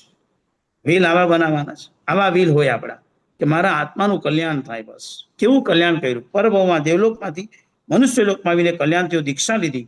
500 આચાર્યના વડીલ બન્યા. આજે જો એ શ્રુતજ્ઞાન ગ્રંથારૂઢ થયું ન હોત, કારણ કે 7 મોટી વાચના થઈ છે. 6 વાચના સુધી ખાલી વિચારણા થતી હતી, ગ્રંથારૂઢ નહોતું થતું. પછીની જે વાચના હતી મૈથિલી વાચના અને બીજી વલ્ભીકી વાચના, આ 2 વાચનામાં જ બધું સરસ જાણ્યું. અને ત્રીજી એક મથુરામાં વાચના હતી, માથુરી વાચના. આ 3 વાચનામાંથી 2 વાચનામાંથી એક મિથિલા નગરીની અને બીજા નંબરની અંદર વલ્લભીપુરની વાચનામાં બધું થયેલું ગ્રંથારૂઢ જે આપણી પાસે અત્યારે મોજૂદ છે, જે ગ્રંથો આપણે ભણી શકીએ છીએ, વાંચી શકીએ છીએ. ત્રીજા નંબરમાં ગુરુ કેવા? ગુરુથી પ્રતિબોધો થઈ શકે. જો ગૌતમ સ્વામી, જંબુ સ્વામી, ભગવાન મહાવીર, સુતરમા સ્વામીની પ્રેરણાથી વર્તમાનમાં બી ઘણા જીવો ગુરુ પ્રેરણા કરે અને આત્મકલ્યાણ માટે નીકળે છે. પહેલું સ્વયં બુદ્ધ, બીજું દેવ પ્રતિબોધિત, ત્રીજું ગુરુ પ્રતિબોધિત. ચોથા નંબરે દીક્ષા જીવન કહી તો કે માતા પિતા. મેં એવા માતા પિતા બી જોયા છે કે જે જંકે કે મેં નથી લીધી પણ મારા દીકરાને સંસારમાં પડવા દેવું જ નથી. બસ મારે એમને દીક્ષા આપવી જ છે બસ. અને આંખમાંથી આંસુ પણ નથી આવતા, બહુ મસ્ત રીતે દીક્ષા આપે છે. બસ શાસને સોંપવું છે દીકરાને. કેટલા લોકો આવી રીતે પ્રભુના શાસને દીકરો જન્મતાની સાથે ગુરુદેવને વોરાવે છે કે સાહેબ એને દીક્ષાના ભાવ થશે તો અમે ક્યારેય રોકશું નહીં. અદભુત ભાવ છે, ભૂમિકા છે. પછી તેને ભાવ થાય તો આપે, ન થાય તો જુદી વસ્તુ છે. કારણ કે સંયમજન કે એવું નથી કે બધાને ભેગા કરી દીધા, પરંતુ સંયમી આત્માઓમાં આવી માતા પિતાની પણ જો તૈયારી હોય તો માતા પિતા કેવા હશે કે હું સંસારમાં પડી. ઓરેગામમાં છે અલકાબેન, પોતાના 4 સંતાન, 3 દીકરી ને 1 દીકરો, બધા પ્રભુના શાસને સોંપી દીધા છે. બધા 100% પ્રભુના શાસન. અને એટલા બધા અવભાવથી સોંપ્યા છે, એટલાથી તૈયારીથી સોંપ્યા છે કે આજે એમને એટલો તો આનંદ છે કે હું એક રત્નપક્ષી માતા બન્યાનો એમને પોતે આનંદ થઈ રહ્યો છે. રત્નપક્ષી ઋષિભાઈની દીક્ષા થઈ હતી થોડા ટાઈમ પહેલા. અમેરિકાના દીકરા હતા. કેવી અદભુત દીક્ષા, કેવી શાસન પ્રભાવક દીક્ષા કરી છે. કેટલું અદભુત એ માહોલ હતો. શું એ દીકરાએ કમાલ કરી છે. અમેરિકાના દુનિયામાં બી પોતાના ભાવને કેટલા અખંડિત રાખેલા. કે રંગાની ડેટ્રોઇટમાંથી પ્રાય કરીને 4-5 દીક્ષા થઈ છે. બીજા સંઘોમાં બી થઈ હશે, બહુ પરિચય નથી, પણ કેવા અદભુત ઉત્તમ અમેરિકામાં જન્મેલા શ્રાવિકાઓમાંથી સાધુ જીવન પ્રાપ્ત કરી. કેવી ગૌરવની વાત છે, કેટલું ગૌરવ લઈ શકાય છે. અને આ ગૌરવતા સાથે આપણે આગળ વધીએ. અને વર્તમાન કાળમાં બી આવા કેટલા બધા લોકો આવી રીતે અમેરિકામાં રહી વ્યવસાય કરી સુખી સંપન્ન બની પણ સંસારના મોહ જેને અડતો નથી એ દીક્ષા લઈ શકે છે. સંતાનના કારણે દીક્ષા લે બની શકે, સંતાનને કારણે પણ દીક્ષા થાય. આપણે ત્યાં શાસ્ત્રમાં દ્રષ્ટાંત છે. આર્ય રક્ષિત સુરી મહારાજ હતા. આર્ય રક્ષિત સુરીના પિતાજી હતા ને એ જન્મે બ્રાહ્મણ, એટલે ઘરમાં બ્રાહ્મણ ધર્મ હતો. એટલે દીક્ષા માટે બહુ મહેનત કરી આર્ય રક્ષિત સુરી મહારાજ સાહેબે. પછી તૈયાર થયા પણ કે કન્ડિશન, હું ધોતિયું તો પહેરીશ, હું કેડે કંદરો તો બાંધીશ, કારણ કે હું ચોટલી તો રાખીશ, કારણ કે પરંપરા હતી ને. એટલે એ અમુક પરંપરા ન જ છૂટે ને વાર લાગે. આર્ય રક્ષિત મહારાજ સાહેબે હા પાડી કે આ રીતે તો દીક્ષા આપશે. અને પછી એક પ્લાનિંગ કરીને એક દ્રવ્ય છોડાવ્યો. પિતાજી જાણતા હતા કે આર્યજી તું હોશિયાર છે, મને સાધુ બનાવવા માટે તું બહુ તનતોડ મહેનત કરે છે, મને બધી સમજણ પડે છે, પણ તું જે કરતો હોય એ ખોટું ન હોય, આમ કરી કરીને પ્રતિબોધ કર્યા છે. ક્યારેક નિમિત્તને કારણે પણ દીક્ષા માટે પ્રેરણા થઈ. નિમિત્ત, ઘરની અંદર એક બળદ હતું, બળદ. અને કરકંડુ રાજાને બળદ એટલું પસંદ હતું કે બળદ માટે સોનાની ચેન અને સોનાનો ખાવાનો કાવડો તૈયાર કર્યો. અને બળદની ઉંમર થઈ ત્યારે જ્યારે માલિક કહેવાયું કે રાજન બળદને મળી લો, બળદ 2 દિવસનો મહેમાન છે. ત્યારે બળદની હાલત જોઈને ખાતો નથી, પીતો નથી, કાંઈ કરતો નથી. ત્યારે પોતે કહે છે તું બળદને ખવડાવ. તો કે સાહેબ નહીં ખાઈ શકે, એનું આયુષ્ય આટલું જ હતું, એ પૂરું થવાનું છે. બસ કરકંડુ મુનિએ એ જ રાજગાદી પર નક્કી કર્યું છે, જે મને અત્યંત પસંદ હતું, જેને હું નાની ઉંમરમાં મારા ઘરે લાવ્યો હતો, જેને મેં રાજ દરબારમાં રાખ્યો, જેને જોઈને હું ખુશ હતો, રોજ એને હું રમાડવા જાઉં, અને આજે એ વ્યક્તિને મેં સોનાની સાંકળે બાંધ્યો હોય અને એવું જીવદળપણ જો મને છોડીને જાય છે, બસ આ જીવે ત્યાં સુધી સંસારમાં જે દિવસે આનું મૃત્યુ થશે એ જ દિવસે મારે સંયમ અંગીકાર કરી લેવું. અને બસ નીકળી ગયા. એ દિવસે સંયમ અંગીકાર કરી લીધો છે. મિત્રના કારણે પણ સંયમ જીવન લઈ શકે. એકાંતરીમાં 2 દીક્ષા દીધી, પુણ્યનિધિ અને મલયનિધિ. એમાં મલયનિધિજી છે એ એક સાધુગણ પાસે આવતા હતા. પુણ્યનિધિ એટલે સંસારી પક્ષીના ફ્રેન્ડ હતા, બંને જ્યારે સંસારી હતા, મનીષા અને પૂજા. તો પૂજા પૂછે મનીષા ક્યાં જાય, તો કે મારસાઈ પાસે તો આવે જ. એમ કરીને મારસાઈ પાસે લઈ જઈને બંને સાથે દીક્ષા લીધી. બંને આજે બહુ સરસ સંબંધ છે, ફ્રેન્ડ્સ, અને એટલું સરસ સંયમ પાડી રહ્યા છે. તો કહેવાનું છે મિત્રના કારણે પણ લોકો તૈયાર થાય કે ભાઈ ચલ ભાઈ દીક્ષા લેવા જેવી છે. એટલે દીક્ષાના કારણે દીક્ષા, કોઈની દીક્ષા જોઈને દીક્ષા પ્રતિબોધ થાય. પૂજ્યપાદ જગવલ્લભ દાદા એક નાના બાલ સાધુની દીક્ષા જોતા હતા, નંદીઘોષ વિજયજીની, અને દીક્ષા જોતા જોતા દીક્ષાના ભાવ પ્રગટી ગયા. માટે દીક્ષા જોતા થાય. આવા ઘણા બધા છે. એક એવું પણ બને અનુસરણથી દીક્ષા થાય. અનુસરણ કોક અનુસરે, એની પાછળ આખી ટીમ નીકળે. જંબુ વિજયજીના લગ્ન થયા છે. ભગવાનથી એટલો તો વૈરાગ્ય ભરાઈ ગયો છે, માતા પિતાને કીધું છે મારે દીક્ષા લેવી છે. માતા પિતાએ ખ્વાબ જોયા કે બેટા એક દિવસ રહી જાય ને દીક્ષા તો પછી પણ થશે. અને એક દિવસમાં એને પરણાવ્યા. 8 છોકરી તૈયાર થઈ ગઈ. માતા પિતાની અબજોપતિની એકને એક રોટી બેઠી. છોકરીના માતા પિતા છોકરીને સમજાવે છે, કારણ કે દીકરાને ન સમજાવાય, દીકરીને સમજાવે છે. કેમ? દીકરી નહીં, સત્ય માર્ગે જતો હોય ને તેને ન સમજાવાય. એટલે દીકરીને એમ કહે કે બેટા એ તો નક્કી કર્યું છે કે આજે લગ્ન કરશો તો કાલે હું દીક્ષા જ લેવાનો છું. એટલે તમે સમજીને જોજો બેટા, તમારી પાસે વૈરાગ્ય ન હોય તો તમને તકલીફ થશે. નહીં, અમે એને જ પરણશું. 99 કરોડ શાલીભદ્ર કરતા બી ઉપર છે, ધ્યાન રાખજો. આપણે શાલીભદ્ર દેખાય, જમ્મુ ઘરના પડદામાં સોનાના તાર હતા. 99 કરોડ દ્રવ્યને સાથે 8 કન્યા આવી છે, અરબોપતિ. રાત્રે લગ્ન, આવતીકાલે સવારે નૌકરસિંહ, અને રાત્રે 500 ચોરો ઘરે આવ્યા છે. જમ્મુ સ્વામી 8 વહુને એવો પ્રતિબોધ કરે છે કે આવતીકાલે દીક્ષા લેવા જેવી છે. માતા પિતાને જે નૌકારસી કરીને તૈયારી સાથે ઉભા છે કે 8 વહુ અને જમ્બુને નૌકારસી કરાવું. દીકરો ને 8 વહુ તૈયાર થઈને ઉપરથી નીચે ઉતરે છે, હાથમાં શ્રીફળ છે. બેટા ક્યાં જાય ને? બસ સમજાઈ ગયું માં, લેવા જેવી છે સંયમ. મેં તારો એક દિવસ સાચવી લીધો, હવે મને દીક્ષા લેવી છે. બેટા વહુનું શું થશે? એ પણ મારી સાથે ચાલીશ. તો દીકરાના માતા પિતા કહે છે બેટા તો આ સંસારમાં અમારે કોના માટે રહેવાનું? તું એકનો એક દીકરો છે, તું છોડીને જઈશ, અમે ચાલ્યા. એ પણ નીકળી ગયા. તો 8 દીકરીના માતા પિતાને ખબર પડી કે આપણી દીકરીઓ દીક્ષા લેવા જાય, તો બેટા અમારે કોના માટે રહેવાનું? એ પણ નીકળ્યા. 527, એકની પાછળ 527 આત્મા નીકળી ગયા. વાઇન્ડ અપ કરતા કેટલી વાર લાગી? આપણને કેટલી વાર લાગશે? લગ્ન થયા જ, સુટકેસો ખુલી નથી. દહેજમાં કેટલું આવ્યું છે કે 500 ચોર, આ તો 27 તો થયા, 500 ચોરો પણ પ્રતિબોધ થઈ ગયા, 500 ચોરો પણ દીક્ષાના પંથે છે. 500 ચોર ચોરી કરવા એટલે કેટલું ધન આવ્યું છે કલ્પના કરો. આમને આમ પડતું મૂકી નીકળ્યા, આમને આમ. જેને વૈરાગ્યમાં સમજાય એને કાંઈ જ ન જોઈતું હોય, અને જેને બધું જોઈતું હોય એની પાસે વૈરાગ્ય ન હોય. આવા પ્રકારના વિશુદ્ધ અધ્યવસાયવાળા જો કોઈ પણ હોય તો તે સાધુ જીવન છે. આવી સાધુ જીવનની મસ્તી, 27 ગુણયુક્ત સાધુ જીવન. વર્ણ કાળો, કાળો વર્ણમાં આવે અડદ. એટલે આજે બધું જેને એક દ્રવ્યથી આંબિલ કરવું હોય તો એક અડદનું બધું, એટલે અડદનો પુડલો, અડદના ઢોકળા, અડદની દાળ, આવું અડદનું વાપરી શકાય. અને અડદની વસ્તુથી આજે આંબિલ કરી શકાય. 27 સાથિયા, 27 નૈવેદ્ય, 27 ફળ, 27 ખમાસમના, 27 પ્રદક્ષિણા, અને ઓમ ભ્રીમ નમો લોય સર્વ સાવનમ, એનો સુંદર મજાનો જાપ, 20 બાંધી માળા એની કરવાની. પડી લેન, પ્રતિક્રમણ, દેવવંદન વગેરેની જે વિધિ છે, યથ કિંચિત યથાશક્તિ થઈ શકે એટલું પચખાન પારથી માંડીને બધી વિધિ થઈ શકે. રવિવારનો દિવસ છે, એક પ્રેરણા કરવા જેવું લાગે છે એટલે પ્રેરણા કરું છું. ફરજિયાત નથી, આજે જ કરું, ફરજિયાત નથી, અને કોઈને પણ ફરજિયાત નથી. પણ જો થઈ શકે ને તો એકાદ શુદ્ધ આંબિલ કરજો. શુદ્ધ આંબીલ એટલે શું પહેલા સમજી લેજો. ખાલી એક વખત બેસીને ભાત લેવાના ઓન વન ટાઈમ. તમે તપેલીમાં ભાત લઈ લો, નક્કી કરો કે આટલા ભાતમાંથી વધારે નહીં, આટલા ભાત મારે પૂરા કરવાના. ભાતમાં 4 આંગળ ઉપર પાણી હોય એટલે ઓસામણ બી ચાલે, પાણી પણ ચાલે. આમ તો પાણી જોઈએ. કદાચ કોઈનાથી ન ભાતો પાણી ન લે. અલુણા ભાત જોઈએ. અલુણા ભાત એટલે શું? જેમાં મીઠું નાખેલું ન હોવું જોઈએ. અને એટલા ભાતને વાપરીને આંબીલ કરું, બીજું કશું જ નહીં વાપરવાનું. એને કહેવાય છે શુદ્ધ આંબીલ. યત્કિંચિત પ્રયત્ન કરજો. જેમનાથી તપ થતો હોય, સરસ થતો હોય, તો હજુ બી દર્શનના ચારિત્ર તપ 4 દિવસ આપણે આવી રહ્યા છે, સફેદ વર્ણ જ છે. એકાદ દિવસ પ્રયત્ન કરજો. અને એક એવો પ્રયત્ન કરજો, એક ચોખાના દાનાથી આંબીલ, એક જ દાનો બસ એ મોઢામાં મૂકીને આંબીલ કરી લેવાનું. ચોખાનો દાનો અચિત છે, દાનો એક મૂકીને આંબીલ કરવાનું. એટલે એમ પાછો વિકલ્પ નહીં કરતા કે આના કરતા ઉપવાસ સારો. ઉપવાસ સારો જ છે, એમાં કઈ ના નથી. આંબીલની આ આવી પ્રેરણા. સાથે સાથે 31 તારીખે ઓમ પ્રીમ શ્રીમ અરમ નમોનો મજાથી આપણે જાપ કરશું. સુંદર મજાના વિશ્વના સુંદર શાંતિના પડઘમ મારે એ ભાવ સાથે આપણો આ જાપ ચાલશે. જાપમાં પણ બધા જોડાશું. બહુ સરસ મજાની એક ભૂમિકા ફ્લોરિડા મુકામે તૈયાર થઈ રહી છે.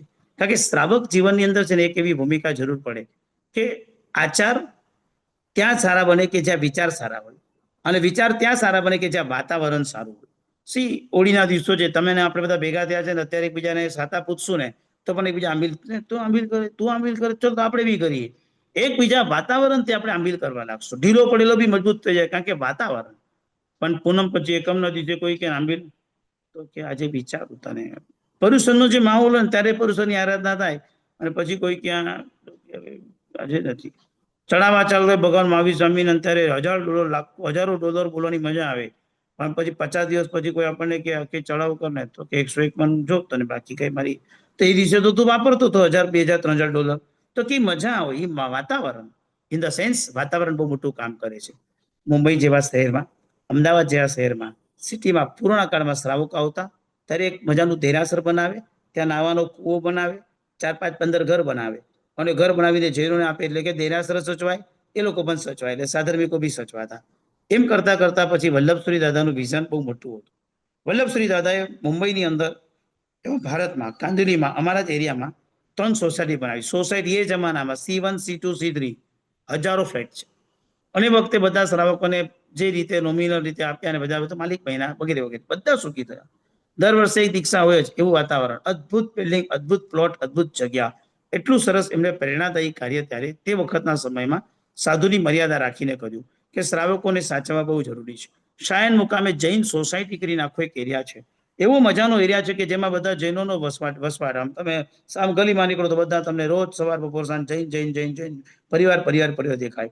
પાલિતાણાના ક્ષેત્રમાં નીકળ્યા હોય ને કોઈ આપણને એમ કે પાલિતાણામાં ચાલ એક મૂવી જોવા માટે જવું, તો આપણે કીધું યાર પાલિતાણામાં મૂવી શું વાત કરે, અહીંયા નહીં, અહીંયા ધર્મ. બાકી તમે ક્યાંય બી જઈ શકો, પણ પાલિતાણા આવે તો ત્યાં મંદિર, મુનિ, માતા અને ધર્મ, ભાતા ખાતું એકવાર પસંદ પડી જાય. કારણ કે ભાતું ગમે આપણને, અને ભાતું વર્ષોથી વાપર્યું છે, તો આપણે ભાતા ખાતામાં અચૂક લાભ લેવા જોઈએ. થાક્યા બી હોય ને અનુકૂળ પણ હોય. પણ આપણને કોઈ મૂવીની ટિકિટ ઓફર કરી તો આપણું મન ન માને કે અન્ય સ્થાને કૃતમ પાપમ તીર્થ સ્થાને વિનશ્યતિ. આવી જ એક મજાની ભૂમિકા લઈ શ્રાવકો, સિનિયરો બહુ સરજાની રીતે આરાધના સરસ કરી શકે.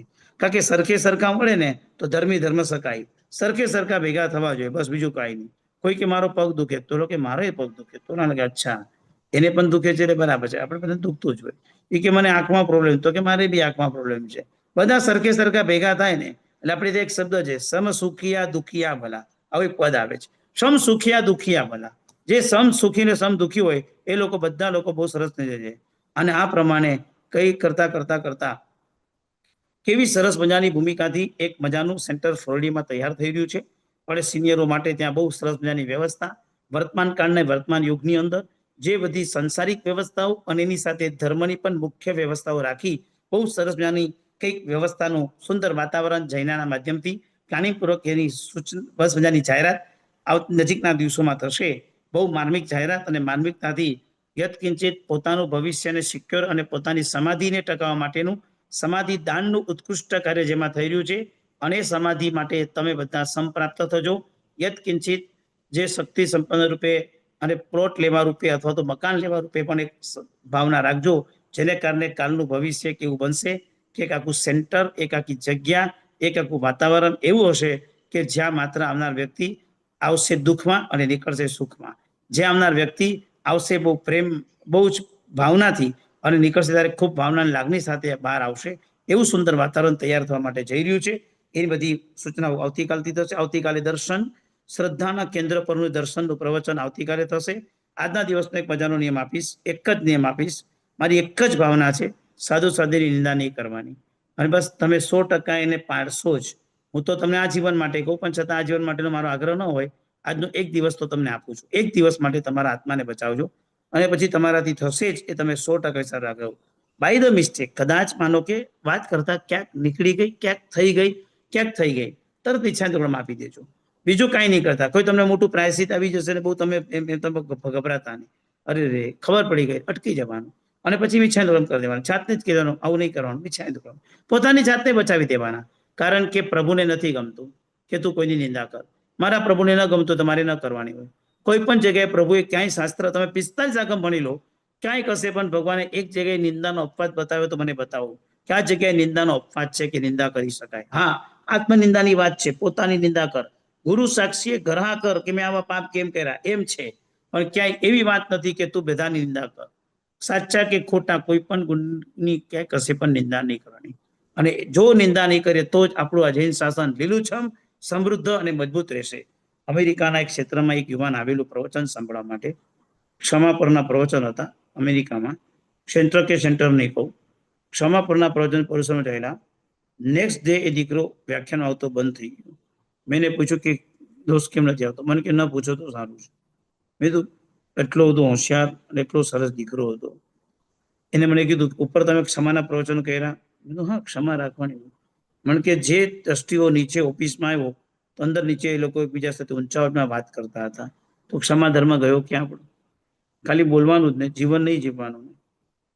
મારી પાસે જવાબ નહોતો અને હું આર્ગ્યુમેન્ટ કરી પણ શકું એમ નહોતો, કારણ કે ઇંગ્લિશમાં આપણે તકલીફ પડે અને દીકરો ખોઈ નાખવાનો ભ્રંજ હતો આપણને કે આ રીતે અટકી જશે. ધ્યાન રાખજો, લોકોને ધર્મમાં આપણે જોડવાના છે, છોડવાના નથી. તો બસ પહેલો આજે નાનો નિયમ, સાધુ સાધુની નિંદા નહીં કરવી અને એવા ભાવ સાથે આજે આપણે નાનો નિયમ લઈએ. અવર્ધાનો સિદ્ધાનમ નમો ચાલો, કોઈ પણ હવે પ્રશ્નો હોય તો ચોક્કસ પૂછી શકાય છે.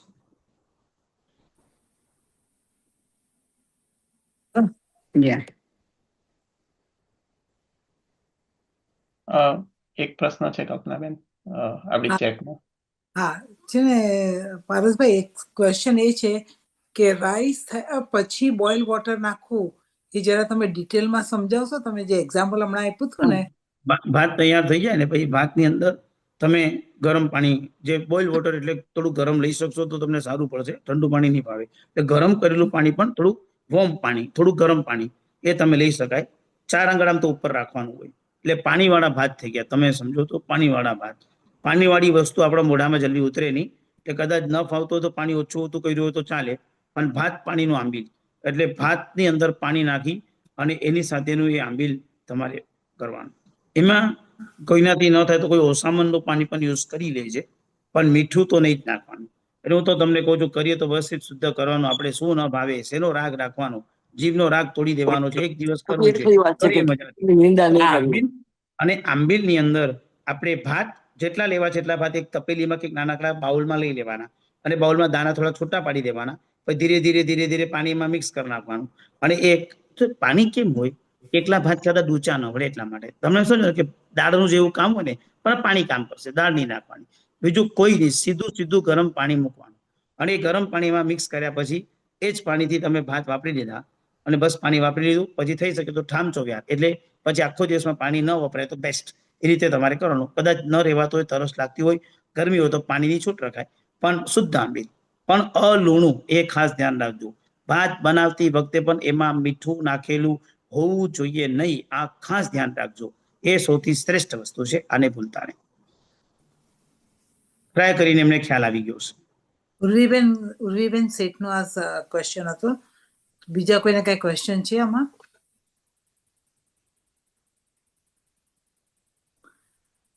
જય જિનેન્દ્ર, પ્રણામ બધાને. આજે આપણે 5મા દિવસનો સ્વાધ્યાય સાંભળ્યો, સહાય કરે તે સાધુ. અને પારસભાઈ સર તો સાધુ સાધ્વીને રોજ ભણાવી રહ્યા છે, એટલે પારસભાઈના જે લેક્ચર્સ હતા એ એટલા બધા દિલથી નીકળતા હતા, કારણ કે એમની સામે બધા સીન જ્યારે બોલતા હતા ત્યારે એમની આંખમાં પાણી બી આવી જતા હતા, કારણ કે એમને બધા જ સીન એકદમ ક્લિયર દેખાતા હતા કે કેવી રીતે બધું થઈ રહ્યું છે. તો સાચે આપણે જે સાધુ જે આપણને એ સાચા સાધુ આપણને સમ્યક દર્શન કરાવે, સમ્યક જ્ઞાન અને સમ્યક ચારિત્ર્યના માર્ગ પર ચાલવા માટે મદદ કરે છે. સાધુ પદ એ ત્યાગ, સંયમ અને કરુણાનું શ્રેષ્ઠ પ્રતીક છે. એ આજે આપણે કેટલું સરળતાથી ગુરુજીએ સમજાવ્યું, અને આપણે બધા આ સાધુ પદની આ સ્વાધ્યાયથી આપણે પ્રેરણા લઈએ અને એમના ગુણોને આપણા જીવનમાં ઉતારવાની આપણે કોશિશ કરીએ. એ સાથે અમે ગુરુજીના ખૂબ ખૂબ આભારી છીએ કે તમે આટલું સરસ અમને સમજાવો છો કે તમારી વાત બી સાચી છે કે તમારી માટે 1 કલાક ઘણો ઓછો પડે, પણ અહીંયા અમારે બી બધાને એકાગ્રતા રહી શકે એની માટે અમારે આટલો ટાઈમ રાખવો પડે છે. પણ થેન્ક યુ ગુરુજી કે આટલું સરસ તમે સમજાવો છો. આની સાથે આપણે આ જે સ્વાધ્યાય ચાલી રહ્યા છે એના સ્પોન્સર પણ ઘણા લાભ લઈ રહ્યા છે. એનું તમને હમણાં અહીંયા લિસ્ટ આપણે દેખાશે કે આમાં આપણે જે રોજના સ્પોન્સરના નામ છે, રાકેશભાઈ છે, રસિકભાઈ, કલ્પનાબેન, એક સદગ્રસ્ત ફ્રોમ માયામી, એક સદગ્રસ્ત ફ્રોમ શિકાગો, એક સદગ્રસ્ત ફ્રોમ વર્જિનિયા, પછી બીનાબેન પ્રદીપભાઈ શાહ ફ્રોમ ડલાસ, પછી દર્શનાબેન દિલીપભાઈ શાહ, જેમણે આપણા લેક્ચર બી સ્પોન્સર કર્યા છે અને આપણા જે જાપ છે એમાં બી સ્પોન્સરશિપ લખાવી છે. રીટાબેન દિનેશભાઈ ઝવેરી ન્યુયોર્કથી છે, કિશોરભાઈ અને રશ્મિબેન શાહ ફ્રોમ શિકાગો, એક સદગ્રસ્ત ફ્રોમ સાંતા ક્લારા. એટલે ઘણા બધા આમાં આપણને લાભ આપી રહ્યા છે અને ખૂબ ખૂબ બધા જે સ્પોન્સર છે એમના બી ખૂબ ખૂબ ધન્યવાદ કે એમને લીધે અમે આવા સારા પ્રોગ્રામો કરી શકીએ છીએ. તો તમારો સપોર્ટ તમે કન્ટિન્યુઅસ ચાલુ રાખજો. અને આની સાથે બધાને ખબર હશે કે આપણે 31મી માર્ચે અખંડ જાપ રાખેલા છે રાતના 9 વાગ્યા પછી આશીષભાઈ મહેતા જોડે. તો એમાં બી બધાને જોડાવા માટે ખાસ વિનંતી છે. અને આપણે આવતીકાલે જૈના તરફથી ખાસ કમિટીની માટે જે જૈન સિનિયર હાઉસિંગનો પ્રોજેક્ટ છે એ પ્રોજેક્ટ આપણે ઝૂમ પર રાખવામાં આવ્યો છે. બધાને રિક્વેસ્ટ છે કે આનો ખાસ તમે લાભ લેજો. આના ટાઈમિંગ છે આપણા ન્યુયોર્કના ટાઈમ પ્રમાણે, એટલે ઈસ્ટર્ન ટાઈમ પ્રમાણે 5 વાગે છે સાંજના. કાલે રવિવાર છે, બધાને ઇવન આંબેલને બધું પતી જશે, એટલે સાંજના 5 વાગે તમે આ ખાસ પ્રોગ્રામમાં જોઈન કરજો. 4 વાગે સેન્ટ્રલ ટાઈમ છે અને આપણો પેસિફિક ટાઈમ 2 વાગ્યાનો છે. તો જે બી અહીંયા આગળ હોય તો તમે લોકો બી લાભ લેજો અને તમારા ફ્રેન્ડ્સ ને ફેમિલી મેમ્બરને બી ખાસ જણાવજો કે આમાં જોડાવા જેવું છે. આ જે જગ્યા જે જૈન સિનિયર હાઉસિંગ કમિટી જે કરી રહી છે એ લોકોનો ઇનપુટ એટલો સરસ છે ને એ લોકોએ ટેમ્પામાં આ ખાસ જગ્યા આપણી માટે પ્લાન આઉટ કરી છે. અને જેમ ગુરુજીએ સમજાવ્યું કે આપણે બધા એક વિચારના એક સાથે રહીએ તો એકબીજાના સપોર્ટથી આપણે આપણા પાછળની જિંદગીમાં ઘણું સારા કામ કરી શકીએ. તો ખાસ બધાને આમાં લાભ લેવા માટે વિનંતી છે. અને આ જે જગ્યા છે એ 6 મહિનાની અંદર જેને બી હમણાં કરંટમાં જેને જગ્યા લેવામાં ઇન્ટરેસ્ટ હોય કમિંગ યરમાં, તો એ લોકો બધાને બી બહુ લાભદાયી થશે. તો બધાને આ ટાઉન હોલની મિટિંગમાં જોડાવા માટે પણ રિક્વેસ્ટ છે. બસ ગુરુજી, હવે આવતીકાલના સ્વાધ્યાય માટે અમે બધા તૈયાર હોઈશું અને તમે માંગલિક સંભળાવજો. મેમી સભ જીવે સભ્ય જીવાગમંતુ મે મિત્તિ મે સભ ભૂયેષુ વેર મજ્જન કે નહી ત્યમસ્તુ સર્વ જગતઃ પરહિત નિરતા ભવન્તુ ભૂતગના દોષા પ્રયાન્તુ નાસં સર્વત્ર સુખી ભવતુ લોકઃ. ચત્તારી મંગલમ અર્યંતા મંગલમ સિદ્ધા મંગલમ સાહુ મંગલમ કેવલી પન્નતો ધમ્મ મંગલમ. ચત્તારી લોકોત્તમા અર્યંતા લોકોત્તમા સિદ્ધા લોકોત્તમા સાહુ લોકોત્તમા કેવલી પન્નતો ધમ્મ લોકોત્તમો. ચત્તારી શરણં પવચ્ચામિ અરિહંતે શરણં પવચામી સિદ્ધે શરણં પવચામી સાહુ શરણં પવચામી કેવલી પન્નતમ ધમ્મમ શરણં પવચામી. પાણાય માલે મરિયમ ચોરિકમ મેવન દવિરમુચ્છમ કોમ મામ માયલુકમ પિચમ ધાતુ સંપસ્સુલમ કલમ કાન પિસ્સુલમ રે સમાવતમ પર પરિવાયમાં સંવિચ્છત સલ્લમ છ वो श्री श्री मैं मुख्य मुख संसर्ग विकल्प एम तो कई वंदना 18 पावठाणा एक ओम नथी में कोई ना मन सक सही एवं दिन मनसो अपाण मनुषा सही एगो में सासो अपानानंद संजोग सीता में भाई बाबा सभ्य संजोग लक्षणा संजोग मूला जीवेन पत्ता दुख परंपरा तमहा संजोग संबंधम जीवेन वो सीरियम अरियंतो महदेव चावच्यम सुसाउन गुरुजिन पंडितम तत्तम य संबत्तम मय गह्यम कम्य कमाव्य मय कम सब जीवनिकाय सीत साका आलोयन मुजा वैरण भाव सबे जीवा कमवस 14 राजभवंत ते में सब कमाविया मुज्जवी देय खवंत जम जम मणिन बद्धम जम जम वायन भास्यम पावम जम जम कायन कयम मिच्छामि दुक्कडम तस्स प्रणाम जय जिनेन्द्र बोलो सियादि